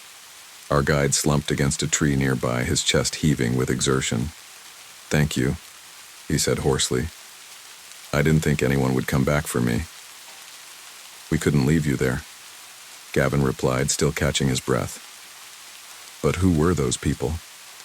"They're part of a group that has taken over parts of this factory," he explained shakily. "They're desperate, like me, but they'll do anything to protect what they think is theirs." I felt a wave of sympathy wash over me for this man who had been living in such dire circumstances. "What's your name?" I asked gently. "Ethan," he replied with a faint smile despite his exhaustion. "And thank you for helping me." "We should get you somewhere safe," Sarah suggested, her voice filled with compassion. "I can't go back to my old life," Ethan said sadly. "There's nothing for me there anymore." "But you can start fresh," Gavin insisted. "There are shelters and resources, people who can help you." Ethan looked down at his hands, dirt-streaked and trembling. "I don't know if I can trust anyone anymore." "You can trust us," Bobby said firmly. We're not going to abandon you now." After a moment of silence, Ethan looked up at us with gratitude in his eyes. Okay, maybe I'll try." As we sat together in that park under the flickering streetlights, I realized that our adventure had transformed into something far more meaningful than any thrill-seeking escapade we could have imagined. We had faced fear together, not just against ghosts or urban legends, but against real human struggles and vulnerabilities. Eventually, we decided to take Ethan to a local shelter where he could find help and support, a place where he could begin to rebuild his life away from Riverdale Assembly's haunting shadows. As we walked together through the quiet streets of Detroit, I felt an unexpected bond forming between us, a connection forged through shared experiences in that abandoned factory where fear had once ruled but hope now flickered like a candle in the dark. In that moment, I understood that sometimes true adventure lies not in chasing thrills but in reaching out to others, offering compassion and understanding in places where darkness threatens to consume light. And so began Ethan's journey toward healing, and ours too, as we learned that even in the most desolate places, there is always room for hope and redemption if only we dare to reach out and help one another find our way home.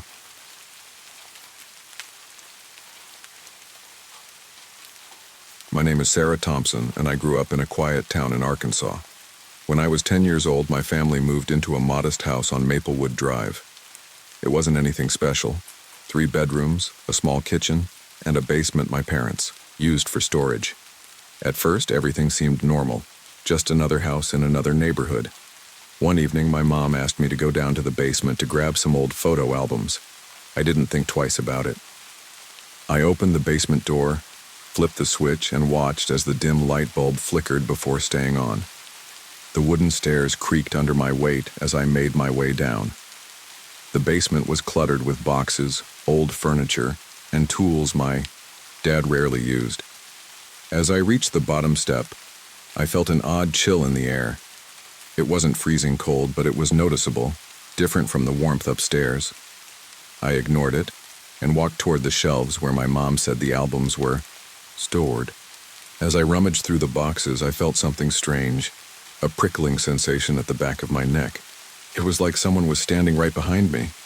I turned quickly, expecting to see my brother or dad playing a prank on me, but there was no one there. The basement was empty except for me and the clutter. I grabbed the box of photo albums and hurried back up the stairs without looking back. I shut the basement door firmly behind me and handed the box to my mom. She smiled and thanked me, completely unaware of what had just happened. I didn't tell her about the chill or the feeling of being watched. It seemed silly to bring it up. What could she say? That it was all in my head? So I kept quiet and tried not to think about it.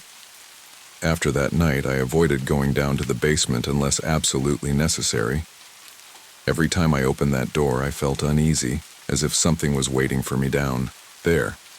My parents never mentioned anything strange about the basement, so I figured it was just me being paranoid.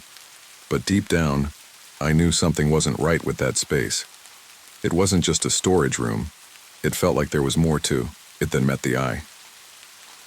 When I turned 11, things began to change in our house. It started slowly with little things that I brushed off at first, but as the months went by, I couldn't ignore them anymore. I began to see a figure, a dark shape dressed in a long black cloak. It appeared at the edges of my vision, always just out of reach.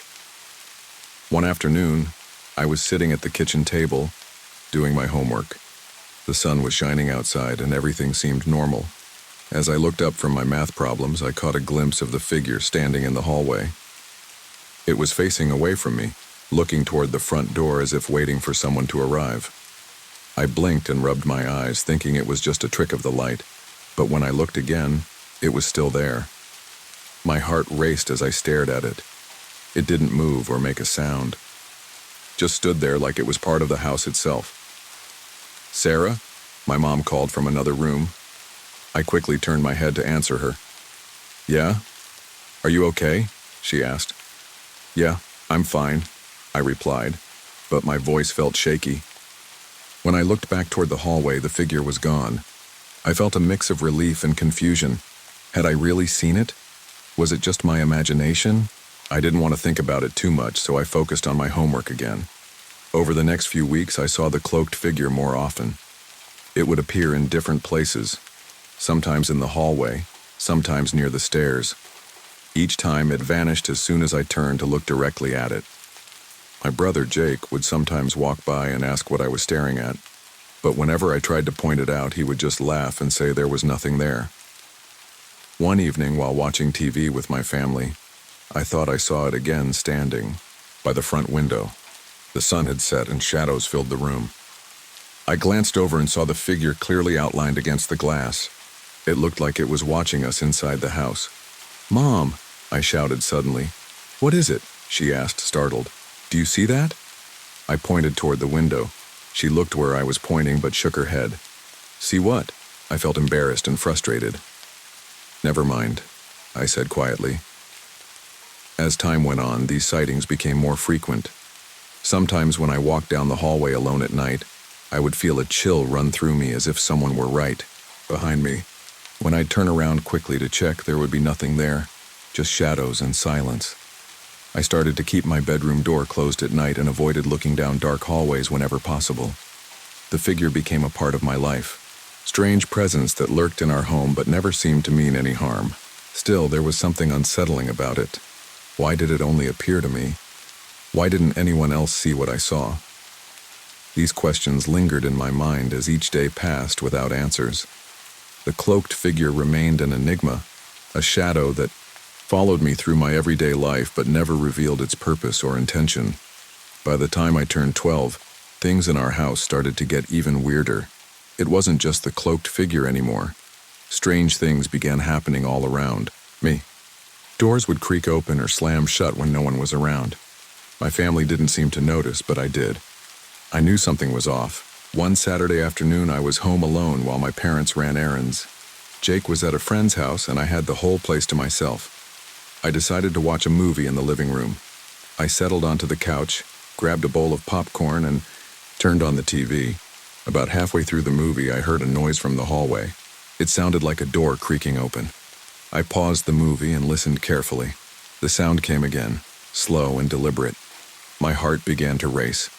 I got up from the couch and walked toward the hallway. As I approached my parents' bedroom, I saw that their door was slightly ajar. I pushed it open and looked inside, but there was nothing unusual. The room was empty, just as it should be. I shrugged it off and went back to the living room. A few minutes later, while I was engrossed in my movie again, something caught my eye from the corner of the room. A book on the shelf had fallen off and landed on the floor with a thud. I frowned and got up to put it back on the shelf. As soon as I bent down to pick it up, I felt a cold breeze sweep past me. I straightened up quickly and looked around, but again there was no one there. The house felt quiet except for the sound of the TV playing in the background. I shook my head, trying to dismiss it as just my imagination playing tricks on me. Later that evening after dinner, I decided to go back upstairs to my room. As I walked down the hallway, I heard soft shuffling noises behind me. It sounded like footsteps following me, but when I turned around, there was no one there. "Hello?" I called out tentatively. No answer came, just silence filled the air. I hurried into my room and closed the door behind me. My heart raced as I leaned against it for a moment, trying to calm down. After a few minutes, I convinced myself that it was just my mind playing tricks again. That night, while lying in bed trying to fall asleep, something unexpected happened. A pillow that had been resting next to me suddenly flew across the room and landed on the floor with a loud thump. I sat up straight in bed, wide-eyed and shocked. "What just happened?" I whispered to myself. I glanced around my room, half expecting something else to happen. My heart pounded in my chest as fear washed over me again. Was this really happening? Why would a pillow just fly off like that? I hesitated for a moment before getting out of bed and picking up the pillow from the floor. As soon as my feet touched the ground, another noise echoed through the hallway, a door creaking open slowly. I froze for a second before rushing back to my bed and pulling the covers over me tightly. The sounds continued outside my door, soft, shuffling footsteps moving closer until they stopped right outside. I held my breath and waited for what felt like an eternity until finally, everything went quiet again. The only sound left was my own heartbeat pounding in my ears. That night marked a turning point for me. Things were no longer just strange. They were becoming frighteningly real. I didn't know what was happening in our house or why these things were happening to me specifically, but one thing was clear. Whatever it was didn't want to be ignored anymore. When I turned 13, everything changed one night. It was around 3 a.m. and I woke up suddenly. The room felt different, colder and heavier. I opened my eyes and looked around, but everything seemed normal at first. My clock glowed softly in the dark, and the faint sound of crickets chirping came from outside. As I lay there, I felt a strange urge to look at my closet. It was slightly ajar, and for a moment I thought I saw movement inside. I blinked, trying to convince myself it was just my imagination.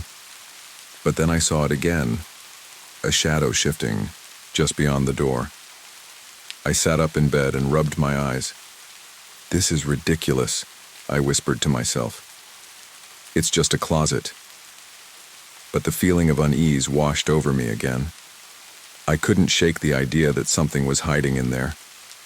Suddenly, the closet door swung open wider on its own. My heart raced as transparent figures began to emerge, dozens of them moving slowly toward me in a single line. They looked human, but were blurry and indistinct, like they were made of smoke or fog. They didn't make any noise as they glided closer. I froze in place, unable to move or speak. My mind raced with questions. What were these figures? Why were they here? Were they real? Then I noticed one figure that stood apart from the rest. It was darker than the others and seemed to be bound by thick chains that rattled softly as it struggled against them. It looked like it was trying to break free but couldn't. Panic surged through me as I realized how close they were getting. In a burst of instinct, I jumped out of bed and slammed the closet door shut with all my strength. The sound echoed in my room, and I quickly shoved a chair against the door to block it. I backed away from the closet, breathing heavily.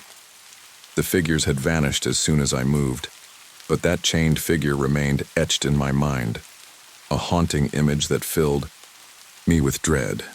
I stood there for what felt like hours, waiting for something else to happen. The room was silent now. Even the crickets outside had stopped chirping.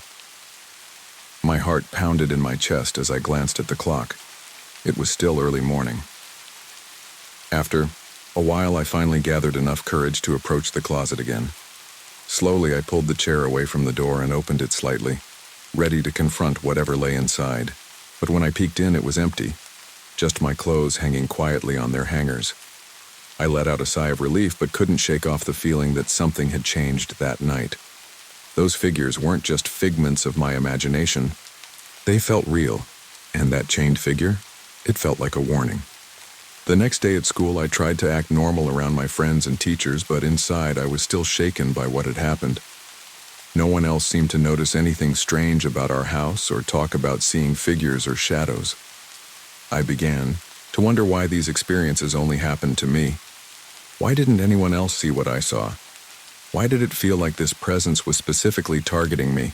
That night, as I lay in bed with my closet door firmly shut, I made a promise to myself. Whatever was happening would not control me anymore. But deep down, I knew this wasn't over. Something was still lurking in the shadows of my life, waiting for its next chance to reveal itself. The next few days passed quietly. I kept my closet door slightly ajar, just as I had promised myself. Each night, I would lie in bed, staring at the gap, waiting for something to happen. But nothing did. The silence was both comforting and frustrating. I wanted answers, but it seemed like the figures had decided to stay away. One night, after a long day at school, I felt more determined than ever. I had read enough about spirits and hauntings to feel ready to confront whatever was in my closet. I sat on my bed and took a deep breath. "If you're here, I want to talk," I said aloud, my voice steady. I waited for a response, but the room remained quiet. I glanced at the closet door, still slightly open. "I'm not scared of you anymore," I added, hoping that would encourage whatever was inside to show itself. As the minutes passed, I felt a mix of hope and doubt. Maybe this was all just in my head. Maybe the figures were gone for good. But just as I was about to give up and turn off the light, I heard it. A soft rustling sound coming from the closet. My heart raced as I turned to look at the door. The shadows inside seemed to shift slightly, and for a moment, I thought I saw a figure forming in the darkness. It was faint but recognizable, the same dark shape from before. "Please," I said, trying to keep my voice calm. "I just want to understand." The figure began to take shape, slowly becoming more defined.